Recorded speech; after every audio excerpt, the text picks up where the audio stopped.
안녕하세요. 저는 박영자라고 합니다. 정말 큰일 날 뻔했던 제 이야기 좀 들어주세요. 그날 저는 세상을 다 가진 기분이었습니다.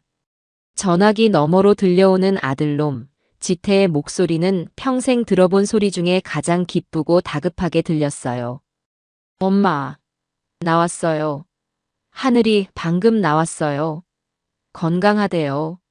제 아들이 그렇게 어린애처럼 엉엉 울면서 웃는 건 처음 봤습니다. 저 역시 수화기를 붙들고 한참을 따라 울었지요. 아이고, 아이고, 우리 강아지. 아들놈을 부르는 건지, 이제 막 세상에 나온 손주 녀석을 부르는 건지 모를 소리만 연신 내뱉으면서요. 산모도 건강하고. 네, 엄마. 다혜도 괜찮아요. 지금 회복실로 옮겼어요. 그 말을 듣고서야 정신이 번쩍 들었습니다. 알았다, 금방 갈게. 전화를 끊자마자 저는 옷장으로 달려갔어요. 며칠 전부터 혹시나 하는 마음에 미리 골라둔 가장 점잖고 화사한 연보라색 투피스를 꺼내 입었습니다. 거울 앞에 서니 환갑도 훌쩍 넘긴 늙은 할미의 얼굴에 기쁨과 흥분이 가득 어려 있었어요. 주름진 눈가에 웃음이 한가득 피어오르는 걸 보니 오늘만큼은 세상에서 제가 가장 행복한 사람일 거라는 생각이 들었답니다. 택시를 타고 병원으로 가는 내내 창밖 풍경은 눈에 들어오지도 않았어요. 제 머릿속은 온통 40년 전 지태를 낳던 그날의 기억으로 가득 차 있었습니다.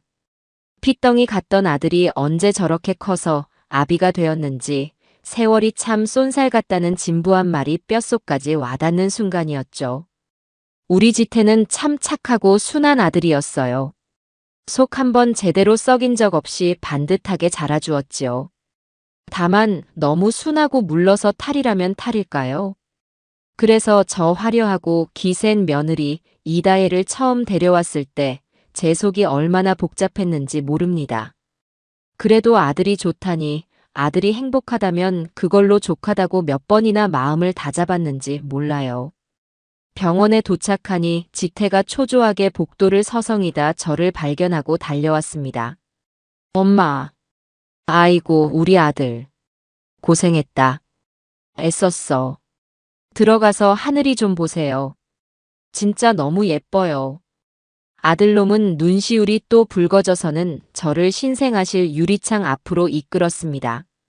수많은 아기들 사이에서 유독 제 눈에만 후광이 비치는 아이가 있었어요.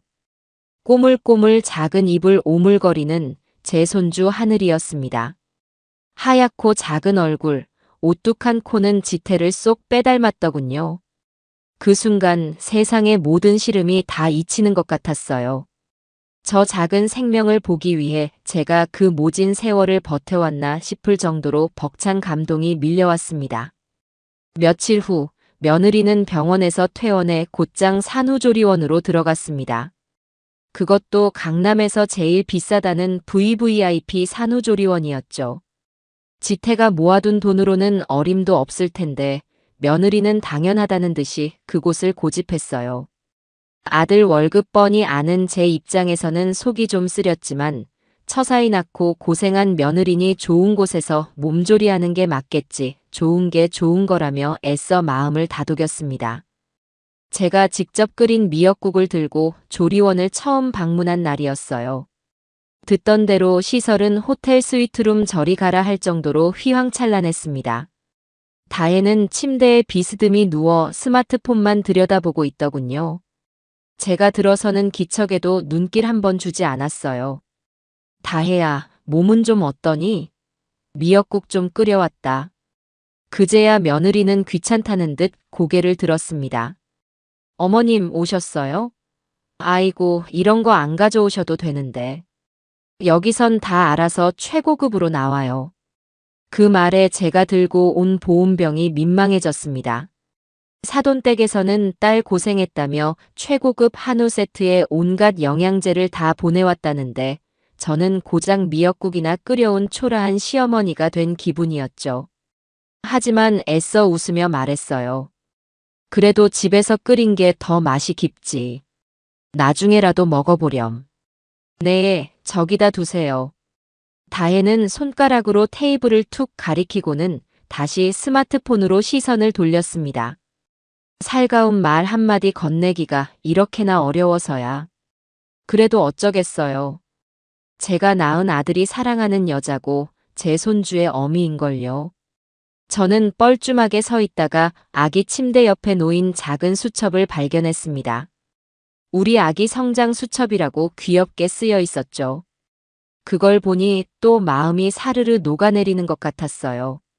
하늘이 수첩이구나. 한번 봐도 될까? 네, 그러시든가요. 여전히 건성인 며느리의 대답을 뒤로하고 저는 조심스럽게 수첩을 펼쳤습니다. 아기의 출생 시 몸무게, 키, 그리고 작은 발도장이 찍혀 있었어요. 그걸 보니 저도 모르게 웃음이 나왔습니다. 한 장 한 장 넘기며 할머니가 된 기쁨을 만끽하고 있었죠. 그러다 제 눈길이 한 곳에 멎었습니다. 바로 혈액형을 적는 칸이었어요.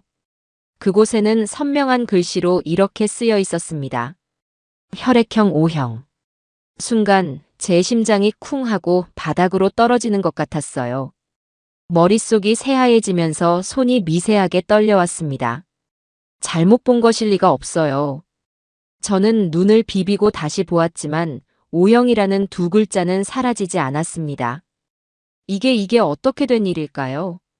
제 아들 지태는 명백한 AB형입니다. 젊을 적 지태가 맹장 수술로 입원했을 때 수혈 때문에 혈액형을 확실히 알게 되었죠. 그리고 며느리 다혜는 B형이라고 제게 분명히 말했어요. 상견례 자리에서도 우스갯소리로 혈액형 이야기가 나왔을 때 똑똑히 들었습니다. AB형 아빠와 B형 엄마 사이에서는 A형, B형, AB형 아이만 태어날 수 있어요. O형 아이는 절대로 나올 수가 없습니다. 그것은 제가 고등학교 때 배운 이후로 평생 잊어본 적 없는 과학적 상식이었습니다. 방 안의 공기가 갑자기 차갑게 식는 것 같았어요. 며느리가 스마트폰 화면을 손가락으로 넘기는 소리, 조리원 복도에서 들려오는 다른 산모들의 웃음소리가 갑자기 아주 멀게 느껴졌습니다. 저는 혹시나 하는 마음에 제가 아들의 혈액형을 잘못 기억하고 있는 건 아닌지 수십 번을 되뇌어 보았어요. 아니, 그럴 리가 없어요. 제 혈액형은 A형, 일찍 세상을 떠난 남편은 B형. 그래서 우리 지태가 AB형으로 태어났을 때 부부의 사랑이 골고루 섞인 결과물이라며 얼마나 신기해하고 기뻐했는데요. 이건 절대 착각일 리가 없었습니다. 그럼 며느리가 혈액형을 잘못 알고 있는 걸까요? 그것도 그럴 수 있죠. 사람은 누구나 착각할 수 있으니까요. 그래, 분명 그럴 것이라고 스스로를 애써 진정시켰습니다. 저 다혜야. 제 목소리가 저도 모르게 기어들어가고 있었어요. 네. 혹시 너의 혈액형이 B형이 확실하니? 가끔 잘못 알고 있는 사람들도 있더라고. 제 말에 다혜는 하던 것을 멈추고 저를 이상한 사람 쳐다보듯 바라보았습니다.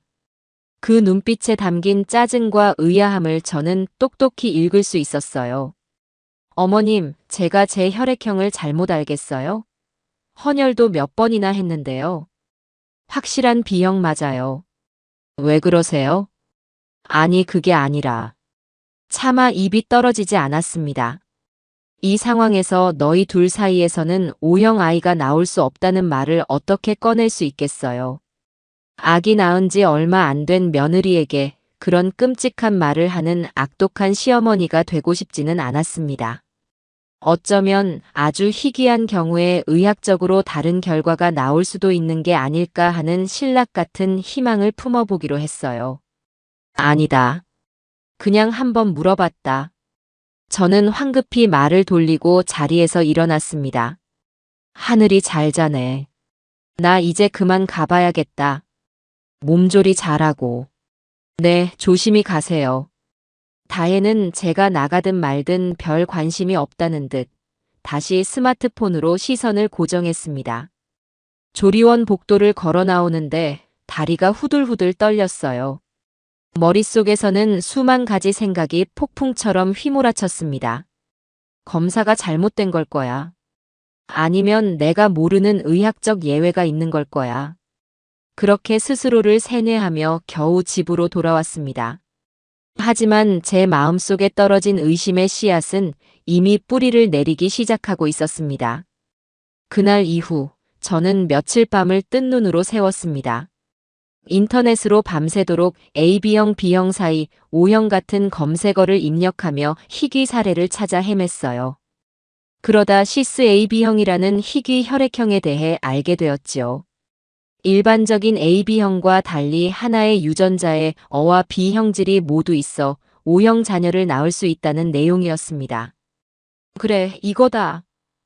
저는 유레카라도 외친 사람처럼 기뻐했어요.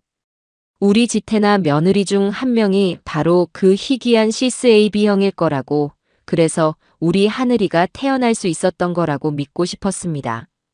그 희망 하나 붙들고 저는 다시 며느리의 조리원을 찾아갔어요.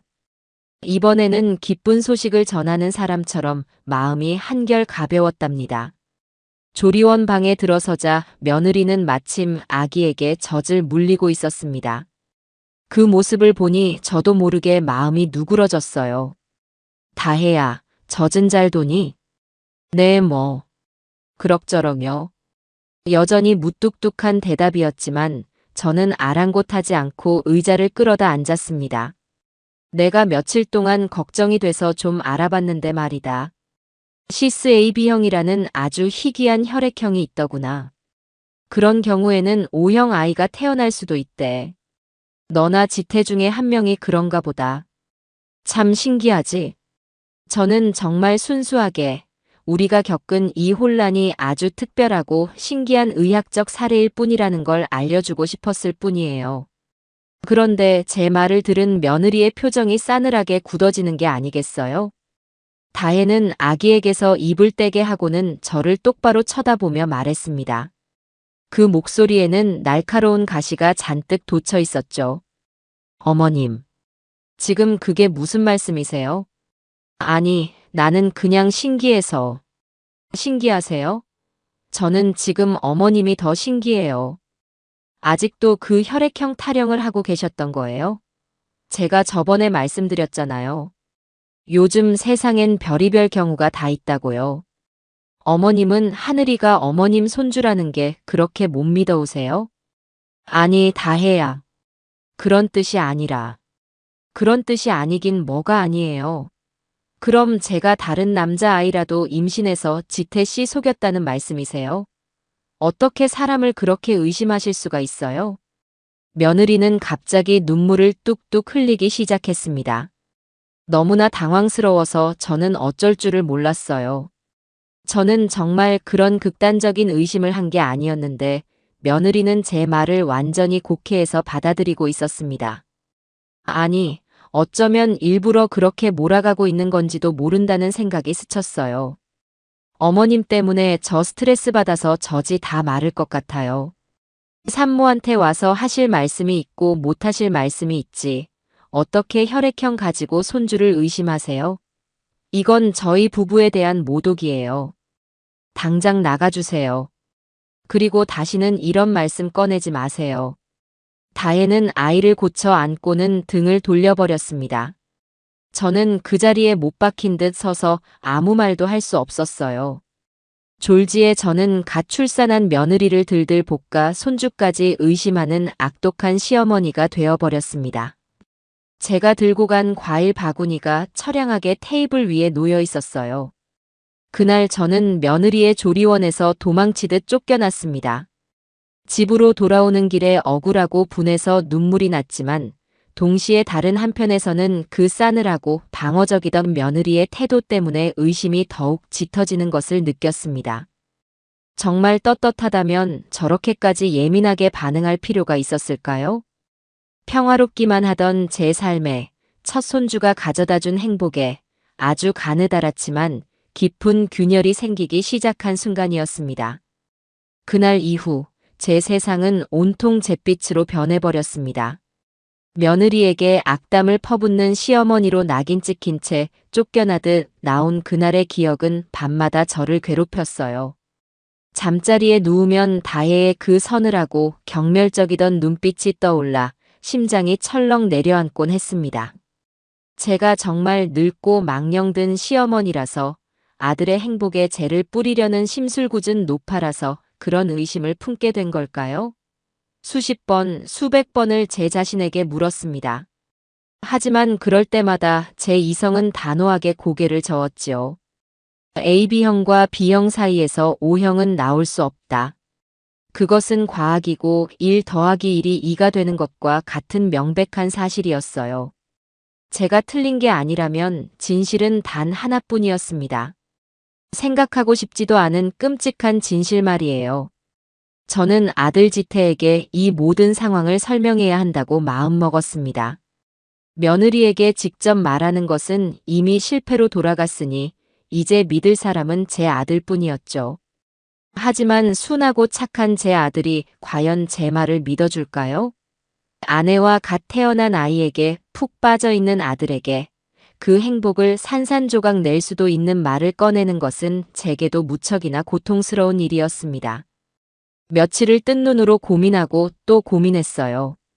밥을 지어도 모래알을 씹는 것 같았고 텔레비전을 켜도 내용은 하나도 들어오지 않았습니다. 거실에 놓인 지태와 다혜가 활짝 웃고 있는 결혼사진 액자만 보면 가슴에 돌덩이가 얹힌 듯 답답해졌어요. 결심을 굳힌 저는 지태에게 전화를 걸었습니다. 퇴근 시간에 맞춰서요. 아들, 저녁은 먹었니? 아, 엄마. 아니요, 이제 막 퇴근해서 조리원으로 가는 길이에요.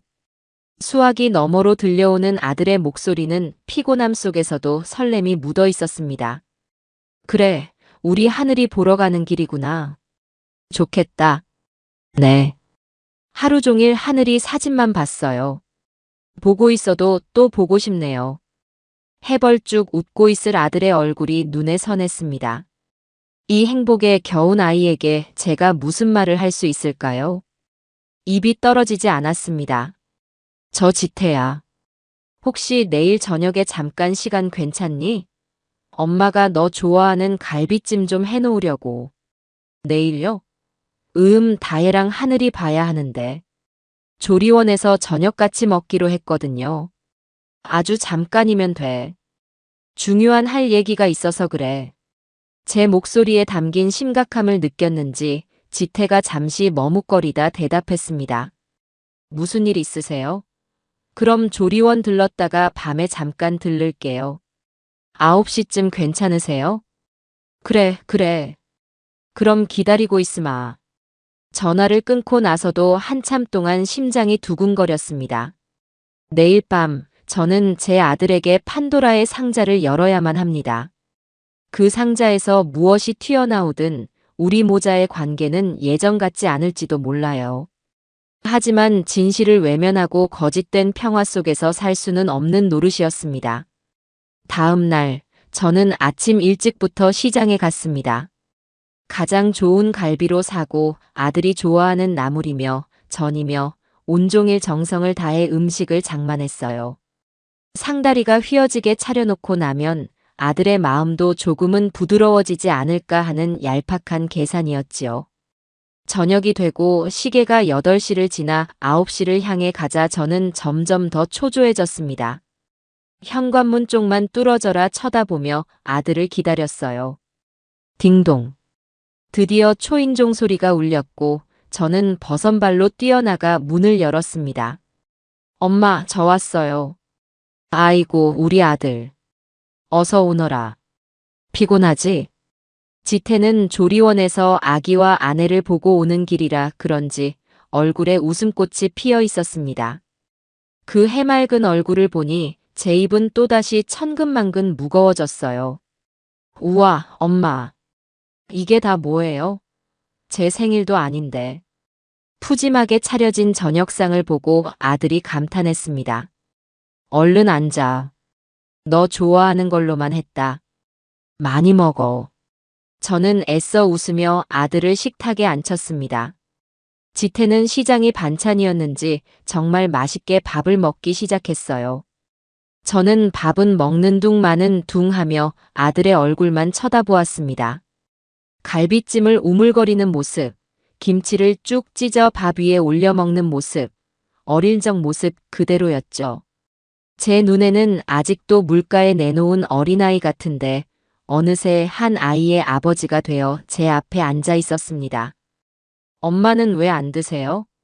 나는 낮에 많이 먹어서 괜찮다. 너나 많이 먹어.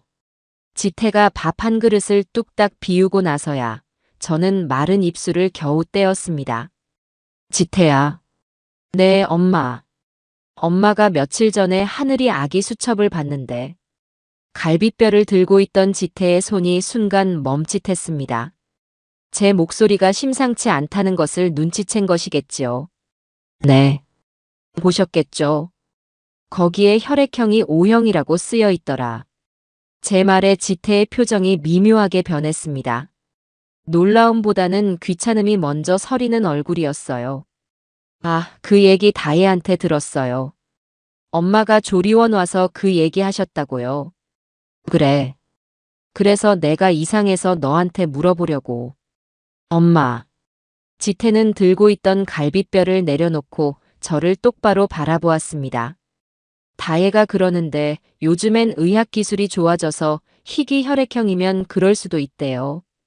무슨 시스 AB형인가 뭔가 저도 찾아보니까 그런 경우가 아주 드물게 있더라고요. 우리가 그런 경우인가 보죠.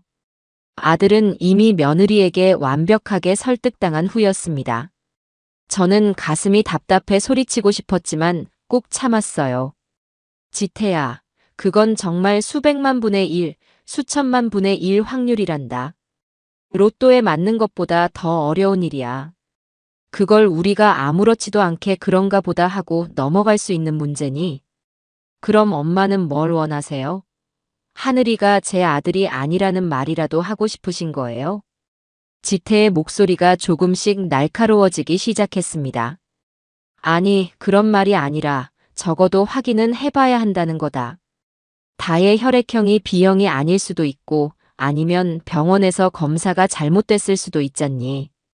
그냥 넘어가기엔 너무 이상하니까. 엄마, 제발요. 애 낳고 힘든 사람한테 그런 소리 좀 하지 마세요. 다혜가 엄마 때문에 스트레스 받아서 전몸살까지 앓았어요. 저한테 울면서 전화했다고요. 어머님이 자길 이상한 여자 취급한다고. 자기가 낳은 아기까지 의심한다고. 내가 언제 의심을 했다고 그래. 나는 그냥 사실을 확인해 보자고. 그게 의심하는 거잖아요.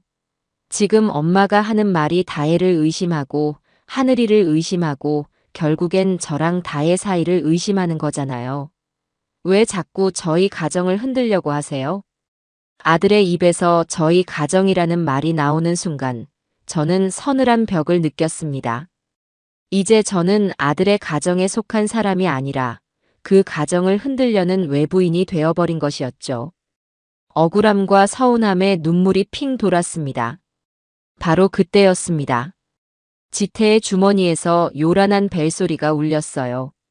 화면에 뜬 내 사랑 다혜라는 이름을 본 지태는 화들짝 놀라며 전화를 받았습니다. 다혜야. 나 지금 회사 동기 잠깐 만나고 있어. 거의 다 끝났어. 금방 갈게. 아들은 저를 앞에 앉혀두고 뻔뻔하게 거짓말을 했습니다. 제 존재를 아내에게 숨기고 있었어요. 그 사실이 비수가 되어 제 가슴에 깊이 박혔습니다. 아들은 전화를 끊고 어색한 표정으로 말했어요. 엄마, 저 이제 가봐야 할 것 같아요. 그래, 가거라. 힘없이 대답하는 제 목소리가 제 귀에도 낯설게 들렸습니다. 지태가 현관문을 나서려던 순간 거짓말처럼 현관문 비밀번호 누르는 소리가 들리더니 문이 벌컥 열렸습니다. 그곳에는 낯빛이 하얗게 질린 며느리 다혜가 서 있었습니다. 아마도 지태의 차에 있는 GPS를 보고 위치를 확인하고 찾아온 것이겠지요. 지태 씨, 여기서 뭐해? 다혜는 저를 벌레 보듯 쏘아보고는 지태에게 싸늘하게 물었습니다. 아, 그게 엄마가 할 얘기가 있다고 해서 잠깐. 할 얘기? 무슨 할 얘기? 또 그놈의 혈액형 얘기. 다혜는 신발도 벗지 않은 채 거실로 성큼성큼 들어왔습니다. 그리고는 제가 차린 저녁상을 훑어보더니 비웃음을 흘렸어요. 어머, 진수성찬이네. 아들 따로 불러서 내 험담이라도 하려고 이렇게 상까지 차리셨어요, 어머님? 다혜야, 말을 어떻게 그렇게 하니? 제가 틀린 말 했어요. 남편 몰래 불러내서 아내 흉보고 자식이 낳은 아이 의심하는 시어머니가 세상에 어디 있어요. 제가 뭘 그렇게 잘못했는데요? 지태 씨 아들 낳아준 게 죄예요? 다혜는 갑자기 눈물을 뚝뚝 흘리며 제 아들에게 매달렸습니다. 완벽한 피해자 연기였어요. 지태 씨, 나 너무 무서워. 어머님이 나를 이렇게 미워하시는데 내가 이 집에서 어떻게 살아? 우리 하늘이는 어떻게? 할머니한테 친손주 취급도 못 받을 텐데. 아들은 완전히 그 연기에 넘어가 저를 원망스러운 눈으로 쳐다보았습니다. 엄마, 이제 정말 그만하세요. 다혜한테 사과하세요. 내가 뭘 잘못했다고 사과를 하니? 사실을 말한 게 죄야? 엄마가 말하는 그놈의 사실 때문에 지금 우리 가정이 깨지게 생겼잖아요. 저는 다혜랑 하늘이 믿어요. 엄마가 아무리 흔들어도 소용없어요. 다혜야, 가자. 이런 곳에 더 있을 필요 없어. 지태는 울고 있는 다혜의 어깨를 감싸 안고 현관으로 향했습니다. 저는 그 뒷모습을 보며 망연자실하게 서 있었어요. 아들이 문을 닫고 나가기 직전 저를 돌아보며 말했습니다. 그 눈빛은 차갑고 단호했죠. 당분간 연락하지 마세요. 저희도 엄마 보고 싶지 않아요. 쾅! 문이 닫히는 소리와 함께 제 세상도 무너져 내렸습니다. 아들이 좋아하는 음식으로 가득했던 식탁은 처참한 전쟁터의 폐허처럼 보였습니다. 저는 식탁 의자에 주저앉아 소리 없이 울었습니다. 제가 아들을 잘못 키운 걸까요? 아니면 저 며느리가 보통이 아닌 여우일까요? 그때까지만 해도 저는 그저 서럽고 억울하기만 했습니다. 하지만 그날 이후 며느리의 행동은 제 의심을 확신으로 바꾸어 놓기에 충분했습니다. 아들 내외와 연락이 끊긴 채 몇 주가 흘렀습니다. 저는 폐인처럼 지냈어요. 아들에게 전화를 걸어볼까 수십 번 망설였지만 그날의 차가운 눈빛이 떠올라 차마 용기를 내지 못했습니다. 그러던 어느 날 저는 혹시나 하는 마음에 아들 내외가 사는 아파트 근처를 찾아갔습니다. 멀리서나마 얼굴이라도 한번 보고 싶다는 생각에서였죠. 아파트 단지 벤치에 앉아 무작정 기다렸습니다. 오후가 되자 며느리가 유모차를 끌고 나오는 것이 보였어요. 그런데 그녀의 행색이 어딘가 이상했습니다. 아기 엄마라고 하기에는 너무나 화려한 옷차림에 짙은 화장까지 하고 있었어요. 마치 중요한 약속에 나가는 사람처럼 보였죠. 다혜는 아파트 단지를 나와 택시를 잡아탔습니다. 저는 저도 모르게 홀린 듯이 뒤따라 택시를 탔어요. 기사님, 앞차 좀 따라가 주세요. 영화에서나 보던 대사를 제가 직접 하게 될 줄은 꿈에도 몰랐습니다. 택시는 강남의 한 고급 백화점 앞에 멈춰 섰습니다. 다혜는 유모차를 끌고 익숙하게 백화점 안으로 들어갔어요. 저는 모자를 푹 눌러쓰고 그 뒤를 따랐습니다. 다혜가 향한 곳은 명품관이었습니다. 그녀는 마치 자기 집 안방처럼 자연스럽게 매장을 둘러보며 이것저것 물건을 구경했어요. 지태의 월급으로는 엄두도 못 낼 수백만 원짜리 가방을 어깨에 매보고 거울 앞에서 흡족한 미소를 지었습니다.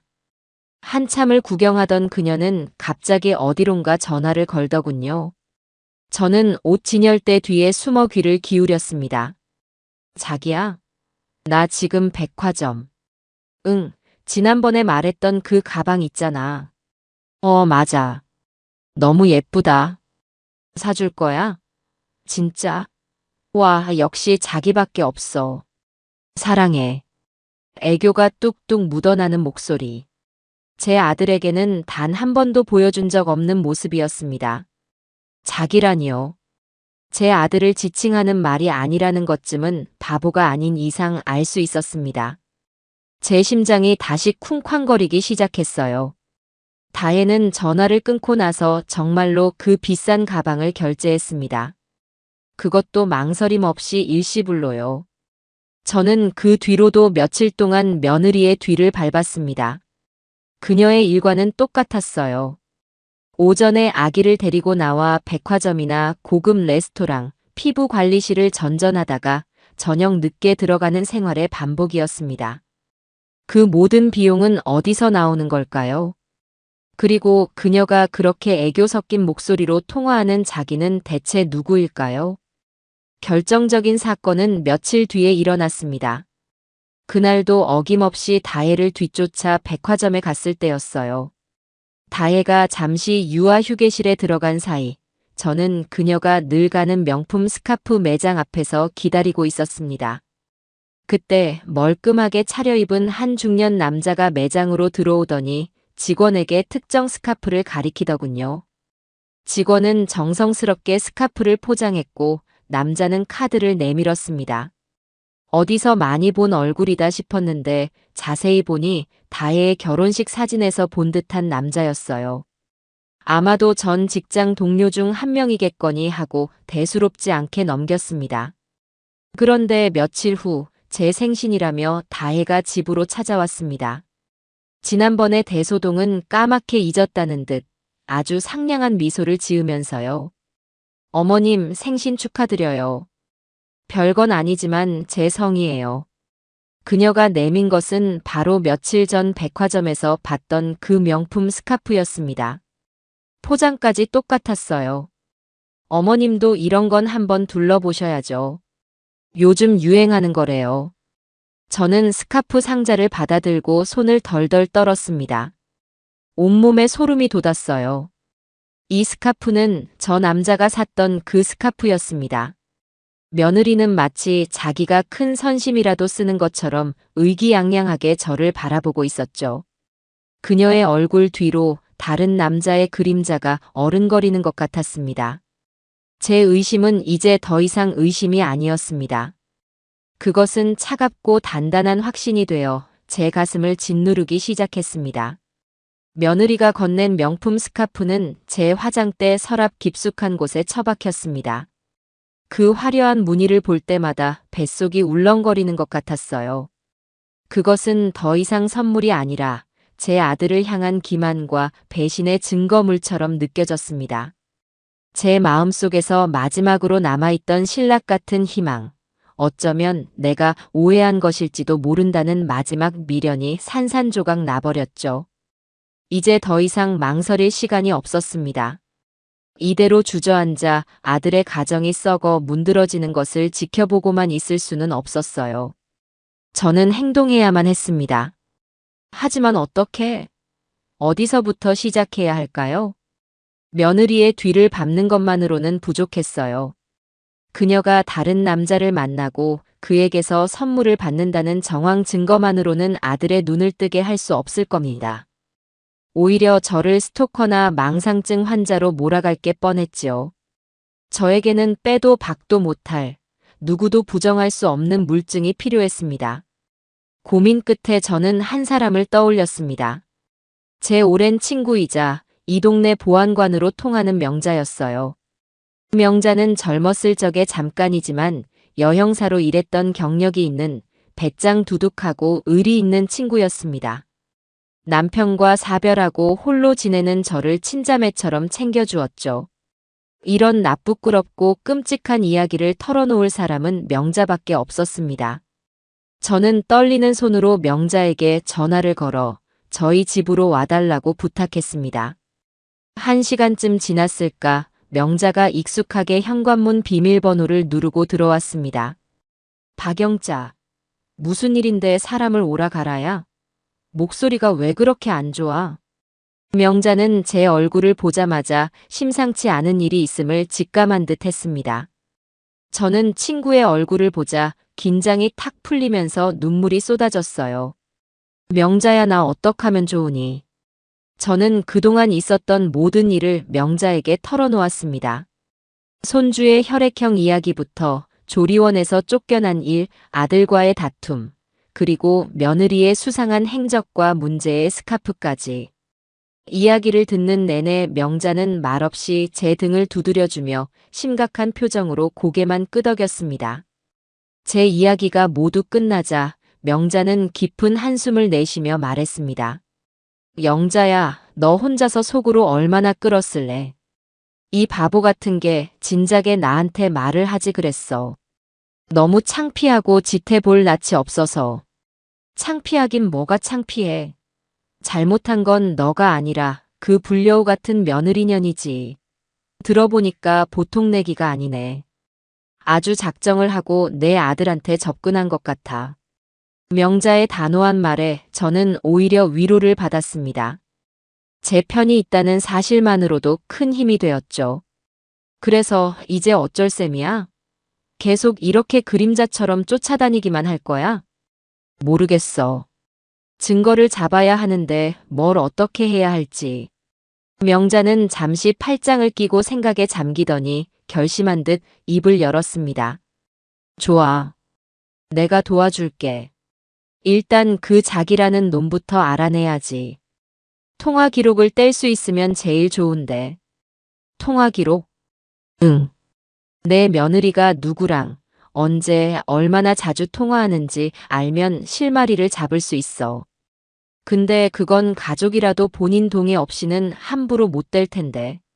명자의 말에 제 머릿속에 한 사람이 스쳐 지나갔습니다. 바로 제 친정 조카, 그러니까 지태에게는 외사촌 동생이 되는 녀석이었죠.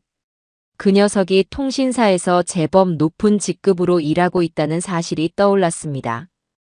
불법적인 일에 조카를 끌어들이는 것이 마음에 걸렸지만 지금은 찬물 더운 물 가릴 처지가 아니었어요. 저는 명자에게 조카 이야기를 했고 명자는 무릎을 탁 쳤습니다. 잘 됐네. 하늘이 무너져도 솟아날 구멍이 있다더니. 일단 조카한테 연락해서 조심스럽게 부탁해봐. 아들이 보증을 잘못 써서 법적인 문제가 생겼는데 꼭 필요한 자료라고 둘러대면 되지 않겠어? 명자의 조언대로 저는 조카에게 전화를 걸었습니다. 목소리가 떨리는 것을 감추기 위해 몇 번이나 헛기침을 해야 했어요. 민수야, 이모다. 잘 지내니? 이모. 웬일이세요? 별일 없으시죠? 응, 별일은 아니고 다름이 아니라 내가 너한테 꼭 부탁할 게 있어서. 저는 명자가 시킨 대로 지태가 회사 동료의 보증을 잘못 써서 큰 빚을 지게 되었고 그 동료와 며느리 사이에 오간 통화 내역이 소송의 결정적인 증거가 될 수 있다는 그럴듯한 거짓말을 꾸며냈습니다. 제 간절한 연기에 넘어간 건지 아니면 이모의 부탁을 거절하기 어려웠던 건지 조카는 한참을 망설이다가 마지못해 승낙했습니다. 이모, 이거 원래는 절대 안 되는 건데. 이번 한 번만이에요. 지태 형 일이라니까 어쩔 수 없네요. 필요한 번호랑 기간을 문자로 보내주세요.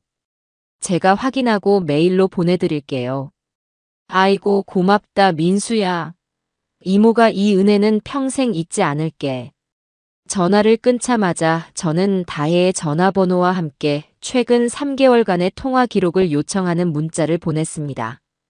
그리고 1시간쯤 지났을까 제 이메일로 암호가 걸린 파일 하나가 도착했습니다. 명자와 저는 마주 앉아 떨리는 손으로 파일을 열었어요. 화면 가득히 며느리의 통화 기록이 빽빽하게 펼쳐졌습니다. 수많은 번호들 속에서 유독 눈에 띄는 번호가 하나 있었어요. 거의 매일, 특히 지태가 출근하고 없는 평일 낮 시간과 모두가 잠든 새벽 시간에 집중적으로 통화한 기록이 남아있는 번호였죠. 저장된 이름은 없었지만 그 번호가 바로 며느리가 자기라고 부르는 그 남자의 것임을 직감할 수 있었습니다. 명자는 곧바로 그 번호를 조회하기 시작했어요. 찾았다. 얼마 지나지 않아 명자가 낮은 목소리로 말했습니다. KPD 홀딩스 이사 김주혁. 나이는 40대 후반. 다혜가 결혼하기 전에 다니던 회사 대표네. 대표? 그래. 그리고 이 남자 유부남이야. 자식도 둘이나 있고. 명자의 말에 저는 아연실색했습니다. 제 며느리가 유부남, 그것도 전 직장 대표와 내연 관계를 맺고 있었다니요. 충격으로 머리가 띵하고 울렸습니다. 영자야, 정신 차려. 이제 시작이야. 명자는 차갑게 식은 제 손을 꽉 잡아주었습니다. 이제 저놈이랑 내 며느리가 만나는 현장을 덮쳐야지. 사진이든 영상이든 확실한 증거를 남겨야 해. 그때부터 저와 명자의 은밀한 공조가 시작되었습니다. 우리는 며느리의 SNS를 샅샅이 뒤졌어요. 그녀는 보란듯이 해시태그 유감함 일상, 해시태그 황금돼지띠맘 같은 해시태그를 달면서도 배경에는 온통 명품과 고급 레스토랑 사진을 올려놓고 있었습니다. 그러던 중 한 게시물이 제 눈에 들어왔어요. 이번 주 금요일 오랜만에 고등학교 동창들 만나러 우리 하늘이는 어머님 찬스. 신난다. 사진 속 다혜는 새로 산 듯한 화려한 원피스를 입고 활짝 웃고 있었습니다. 금요일. 바로 내일이었죠. 이거다. 명자가 비장하게 말했습니다. 아마 저 김이사라는 놈을 만나러 가는 걸 거야. 동창회는 핑계지. 다음 날 저는 아침 일찍부터 다혜에게 전화를 걸었습니다. 일부러 아무것도 모르는 척 살가운 목소리를 연기했어요. 다혜야, 나다. 오늘 동창회 간다고 했지? 하늘이는 내가 봐줄 테니 걱정 말고 재미있게 놀다 오너라. 어머, 어머님. 정말요? 감사해요. 그럼 이따가 2시쯤 하늘이 데리고 갈게요. 며느리는 제게 아기를 맡길 수 있다는 사실에 신이 난 목소리였습니다. 제 속이 시커멓게 타들어가는 줄도 모르고 말이죠. 오후 2시 다혜는 약속대로 아기를 데리고 저희 집으로 왔습니다. 어제 SNS에서 본 그 화려한 원피스 차림이었어요. 어머님, 그럼 저 다녀올게요. 늦지 않게 올게요. 그래, 조심히 다녀와라. 저는 인자한 시어머니처럼 웃으며 그녀를 배웅했습니다. 현관문이 닫히자마자 제 얼굴에서는 미소가 싹 가셨어요. 저는 잠든 손주를 방에 눕히고 곧바로 명자에게 전화를 걸었습니다. 명자야, 여우가 굴을 나섰다. 저와 명자는 만반의 준비를 하고 아파트 주차장으로 내려갔습니다. 명자는 자신의 낡은 차 대신 눈에 띄지 않는 딸의 경차를 빌려왔어요. 선글라스와 모자로 얼굴을 가린 우리는 차 안에서 잠복하기 시작했습니다. 얼마 지나지 않아 다혜가 아파트 입구에서 나와 택시를 잡아탔어요. 따라붙자. 명자는 능숙하게 차를 몰아 며느리가 탄 택시의 뒤를 쫓았습니다. 택시는 강남의 한적한 골목에 있는 고급 이탈리안 레스토랑 앞에서 멈췄어요. 동창회를 하기에는 어울리지 않는 아주 조용하고 프라이빗한 장소였죠. 다혜가 레스토랑 안으로 들어간 지 10분쯤 지났을까, 검은색 고급 세단 한 대가 레스토랑 앞에 멈춰 섰습니다. 차에서 내린 사람은 바로 김주혁 이사였습니다. 그는 주변을 한번 휙 둘러보고는 레스토랑 안으로 들어갔어요. 빙고. 명자와 저는 눈빛을 교환했습니다. 우리는 레스토랑 건너편 카페에 자리를 잡고 창가에 앉았어요. 명자는 가방에서 망원 렌즈가 달린 전문가용 카메라를 꺼냈습니다. 저 창가 자리 보이지? 딱 걸렸네. 명자가 가리킨 곳을 보니 다혜와 김주혁이 마주 앉아 와인을 마시고 있었습니다. 둘은 누가 봐도 단순한 직장 상사와 부하 직원의 사이가 아니었어요. 김주혁은 다혜의 손을 자연스럽게 잡고 있었고 다혜는 그의 말에 교태 섞인 웃음을 터뜨렸습니다. 제 아들에게는 단 한 번도 보여준 적 없는 사랑에 빠진 여자의 얼굴이었어요. 찰칵, 찰칵, 찰칵. 명자의 카메라 셔터 소리가 조용한 카페 안에서 유난히 크게 들리는 것 같았습니다. 제 심장 소리 같기도 했어요. 저는 두 사람의 모습을 보며 치밀어 오르는 분노와 아들에 대한 미안함으로 입술을 깨물었습니다. 저 여자는 제 아들의 아내가 아니었습니다. 제 손주의 엄마도 아니었어요. 그저 제 아들의 인생에 기생하며 자신의 욕망을 채우는 기생충 같은 존재일 뿐이었습니다. 명자가 찍은 사진 한 장 한 장이 그 기생충을 박멸할 강력한 살충제가 되어줄 것이라고 저는 굳게 믿었습니다. 레스토랑에서 찍은 사진들은 생각보다 훨씬 더 노골적이었습니다. 집으로 돌아온 저와 명자는 컴퓨터 화면으로 사진을 확대해보며 할 말을 잃었어요. 와인을 마시며 서로의 손을 주무르는 모습, 김주혁이 다혜의 머리카락을 넘겨주며 귓속말을 하는 모습, 심지어 레스토랑을 나와 그의 차에 타기 전 주차장 기둥 뒤에서 짧게 입을 맞추는 모습까지 모든 것이 선명하게 담겨 있었습니다. 심장이 내려앉는다는 게 어떤 기분인지 저는 그때 처음 알았어요.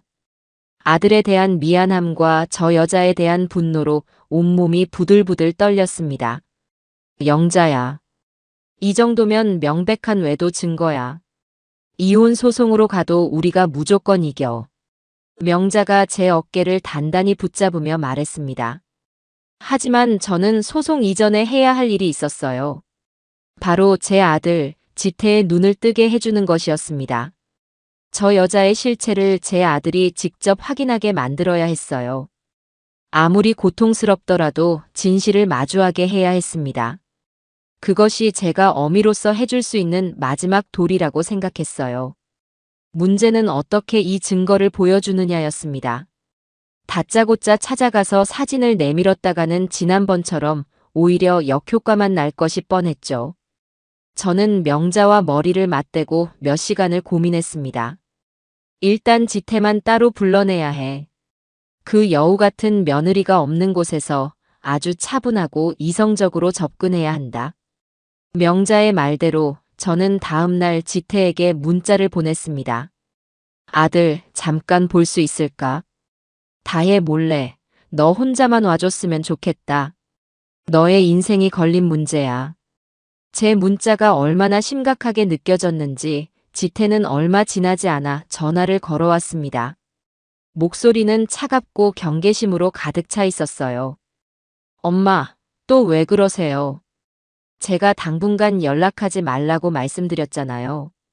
지태야, 딱 한 번만 만나주렴. 만나서 엄마 얘기 들어보고 그래도 아니다 싶으면 나 다시는 너희 앞에 나타나지 않을게. 약속한다. 제 목소리에 담긴 비장함 때문이었을까요? 지태는 한참을 침묵하더니 마지못해 약속을 잡았습니다. 장소는 회사 근처의 조용한 찻집이었어요. 약속 장소에 먼저 도착한 저는 심장이 터질 것처럼 뛰는 것을 느끼며 아들을 기다렸습니다.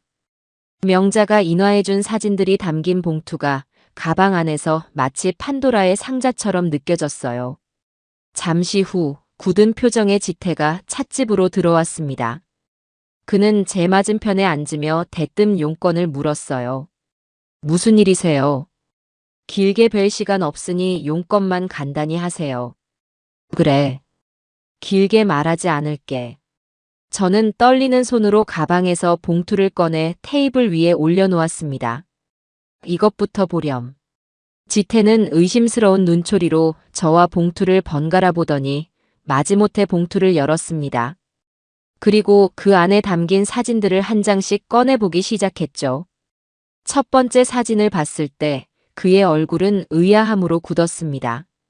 두 번째, 세 번째 사진을 넘길수록 그의 표정은 경악으로 그리고 이내 참담한 절망으로 변해갔습니다. 사진을 전부 확인한 지태의 손이 사시나무처럼 떨리고 있었어요. 그의 얼굴은 핏기 하나 없이 하얗게 질려 있었습니다. 이게 뭐예요, 엄마? 지난 금요일이다.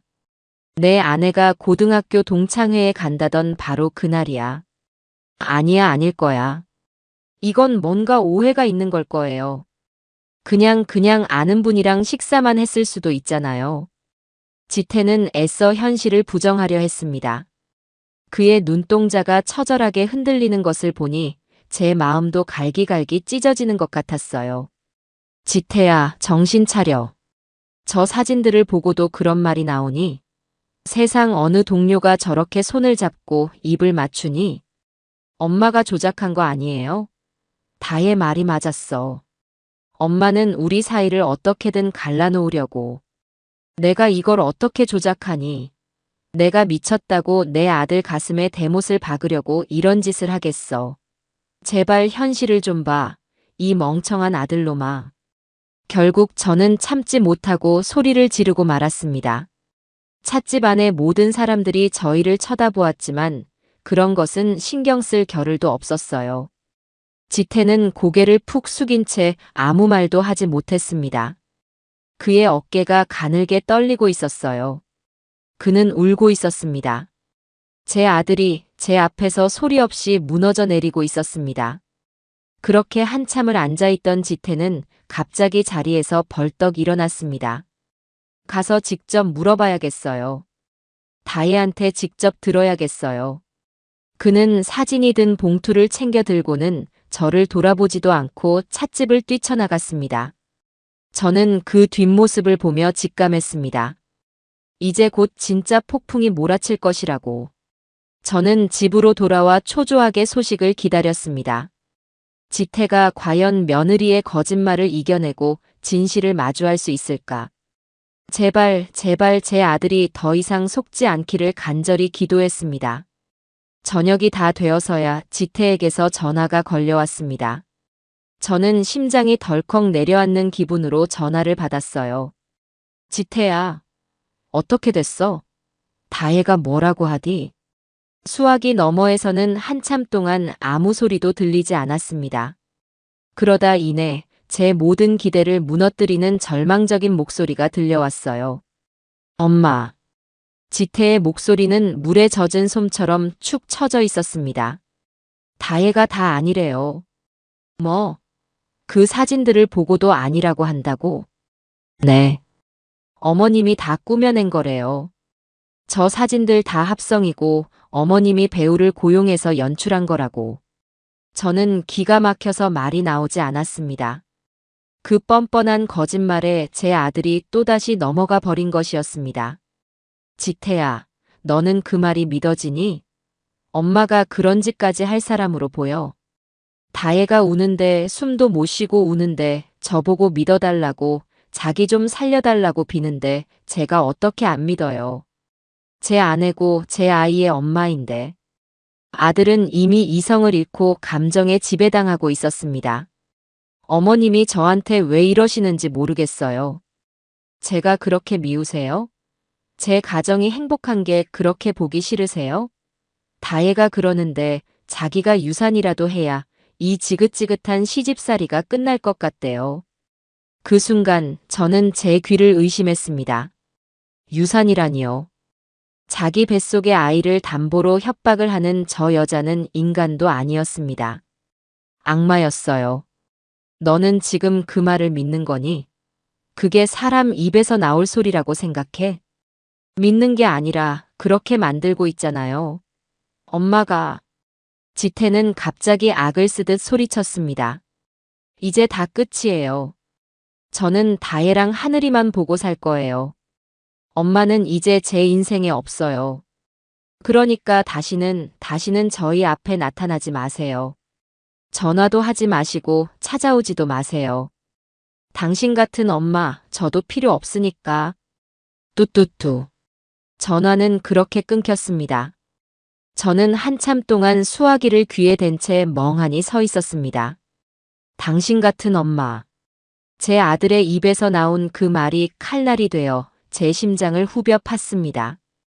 진실을 밝히려던 제 모든 노력은 결국 아들과의 관계를 파멸로 이끄는 결과만 낳았습니다. 저는 완벽하게 혼자가 되었습니다. 그날 밤 저는 뜬 눈으로 밤을 새웠습니다. 거실 소파에 웅크리고 앉아 어둠 속에서 하염없이 눈물만 흘렸어요. 분하고 억울해서, 그리고 무엇보다 제 아들이 너무나 가여워서 견딜 수가 없었습니다. 저 악마 같은 여자에게 붙잡혀 인생을 저당 잡힌 채 살아갈 아들의 미래가 눈에 선했기 때문입니다. 동이틀 무렵 저는 눈물을 닦고 자리에서 일어났습니다. 패배감에 젖어 있을 시간이 없었어요. 아들이 저를 버렸다고 해서 저까지 아들을 포기할 수는 없었습니다. 사진도 정황 증거도 통하지 않는다면 이제 남은 방법은 단 하나뿐이었습니다. 누구도 부정할 수 없는 과학적인 증거. 신도 속일 수 없다는 핏줄의 증거. 바로 유전자 검사였습니다. 저는 옷을 갈아입고 집을 나섰습니다. 제 발걸음은 제 친구 명자의 집으로 향하고 있었어요. 밤늦은 시간이었지만 망설일 틈이 없었습니다. 지금 제게 필요한 것은 위로가 아니라 이 전쟁을 함께 치를 동지이자 책사였으니까요. 초인종을 누르자 잠이 덜 깬 얼굴의 명자가 문을 열어주었습니다. 제 퀭한 얼굴과 도끼 서린 눈빛을 본 명자는 모든 상황을 짐작한 듯 놀란 기색도 없이 말없이 저를 안으로 이끌었어요. 따뜻한 차를 내오는 친구의 뒷모습을 보며 저는 비로소 가늘게 떨리던 숨을 고를 수 있었습니다. 명자가 제 앞에 앉자마자 저는 본론부터 꺼냈습니다. 명자야, 나 마지막 방법을 써야겠어. 제 말에 명자는 찻잔을 내려놓으며 고개를 끄덕였습니다. 그녀는 이미 모든 것을 예상하고 있었다는 듯 차분한 목소리로 대답했어요. 그래. 그럴 줄 알았어. 결국 거기까지 갔구나. 내 아들놈이 제 애미 말보다 그 요물 같은 개집 말을 믿어버린 게지. 그 방법밖에는 없겠지. 근데 어떻게 샘플을 구할 건데? 그 여우가 절대 순순히 내주지 않을 텐데. 이제는 경계가 더 심해졌을 거고. 내가 알아서 할 거야. 어떻게든 방법을 찾아내야지. 제 눈에는 더 이상 눈물 대신 차가운 분노와 결연한 의지만이 남아 있었습니다. 이제 이것은 단순한 진실찾기 싸움이 아니었어요. 제 아들의 인생을 구하기 위한 어미의 마지막 전쟁이었습니다. 그리고 그 전쟁에서 저는 반드시 이겨야만 했습니다. 혼자서는 안 돼, 영자야. 저쪽이 여우면 우리는 그 여우를 잡는 사냥꾼이 되어야지. 더 치밀하고 더 영리하게. 명자는 제 손을 꽉 잡았습니다. 친구의 단단한 소나기에서 저는 다시 한번 용기를 얻었습니다. 좋아. 그럼 지금부터 작전 회의를 시작하자. 어떻게 하면 그 두 사람의 눈을 완벽하게 속이고 우리가 원하는 것을 얻어낼 수 있을지. 그날 밤 저와 명자는 동이 틀 때까지 머리를 맞대고 작전을 세우기 시작했습니다. 마치 첩보 영화라도 찍는 사람들처럼 심각했지요. 어떻게 하면 경계심을 풀고 자연스럽게 두 사람의 DNA 샘플을 채취할 수 있을까? 몇 시간을 고민하던 명자가 무릎을 탁 쳤습니다. 100일잔치. 100일? 그래. 하늘이 그 아기 곧 100일 아니야? 아무리 너를 미워해도 손주 100일잔치에 할머니를 초대 안 할 수는 없을걸. 특히 그 뻔뻔한 며느리라면 주변 사람들 보기 쪽팔려서라도 너를 부를 수밖에 없어. 우리 시어머니는 이렇게 자상하시다 보여주기식으로라도 말이야. 명자의 말이 맞았습니다. 다혜는 남들의 시선을 극도로 의식하는 여자였으니까요. 자신의 완벽한 가정을 과시하기 위해서라도 저를 그 자리에 꼭 앉히려 할 것이 분명했습니다. 만약에 연락이 안 오면 그땐 너가 먼저 연락하는 거야. 미안하다고, 내가 늙어서 망령이 들었었다고. 다 오해였다고. 손주 100일은 꼭 챙겨주고 싶다고. 자존심은 상하겠지만 아들을 위해서 딱 한 번만 굽히는 거야. 그날 이후 저는 달력만 쳐다보며 아기 100일이 다가오기만을 기다렸습니다. 명자의 예상대로 100일을 일주일 앞둔 어느 날 저녁 다혜에게서 문자가 왔습니다. 어머님, 이번 주 토요일에 하늘이 100일 잔치해요. 작은 호텔 뷔페에서 가족끼리 식사만 간단히 할 예정이에요. 시간 되시면 오셔서 하늘이 축하해 주세요. 문자에는 가시가 박혀 있었습니다. 시간 되시면 이라니. 오든지 말든지 상관없지만 구색상 연락은 한다는 투였죠. 하지만 저는 이 문자가 동아줄이라도 되는 것처럼 반가웠습니다. 저는 곧바로 답장을 보냈어요. 물론 가야지. 우리 강아지 100일인데. 그동안 내가 미안했다. 늙은 애미가 주책을 부렸어. 너그럽게 용서해 주렴. 스스로도 낯 뜨거운 아부의 글을 보내고 나니 헛웃음이 나왔습니다. 하지만 어쩌겠어요. 호랑이를 잡으려면 호랑이 굴에 들어가야 하는 법이니까요. 곧바로 다혜에게서 전화가 걸려왔습니다. 어머님, 문자 보셨네요. 정말 오실 거죠? 그녀의 목소리에는 숨길 수 없는 의기양양함이 묻어 있었습니다. 저를 완벽하게 굴복시켰다는 승리감이었겠죠. 그럼 가고 말고. 내가 우리 하늘이 선물도 준비해야지. 네, 그럼 토요일에 봬요. 지태 씨한테도 제가 잘 말씀드릴게요. 전화는 그렇게 끊겼습니다. 저는 명자에게 전화를 걸어 상황을 알렸고 우리는 본격적인 작전 계획을 세우기 시작했습니다. 일단 나도 그 자리에 가야겠어. 너 혼자서는 위험해. 명자가 비장하게 말했습니다. 너가 어떻게 와? 가족 행사인데. 너의 오랜 친구 자격으로 가면 되지.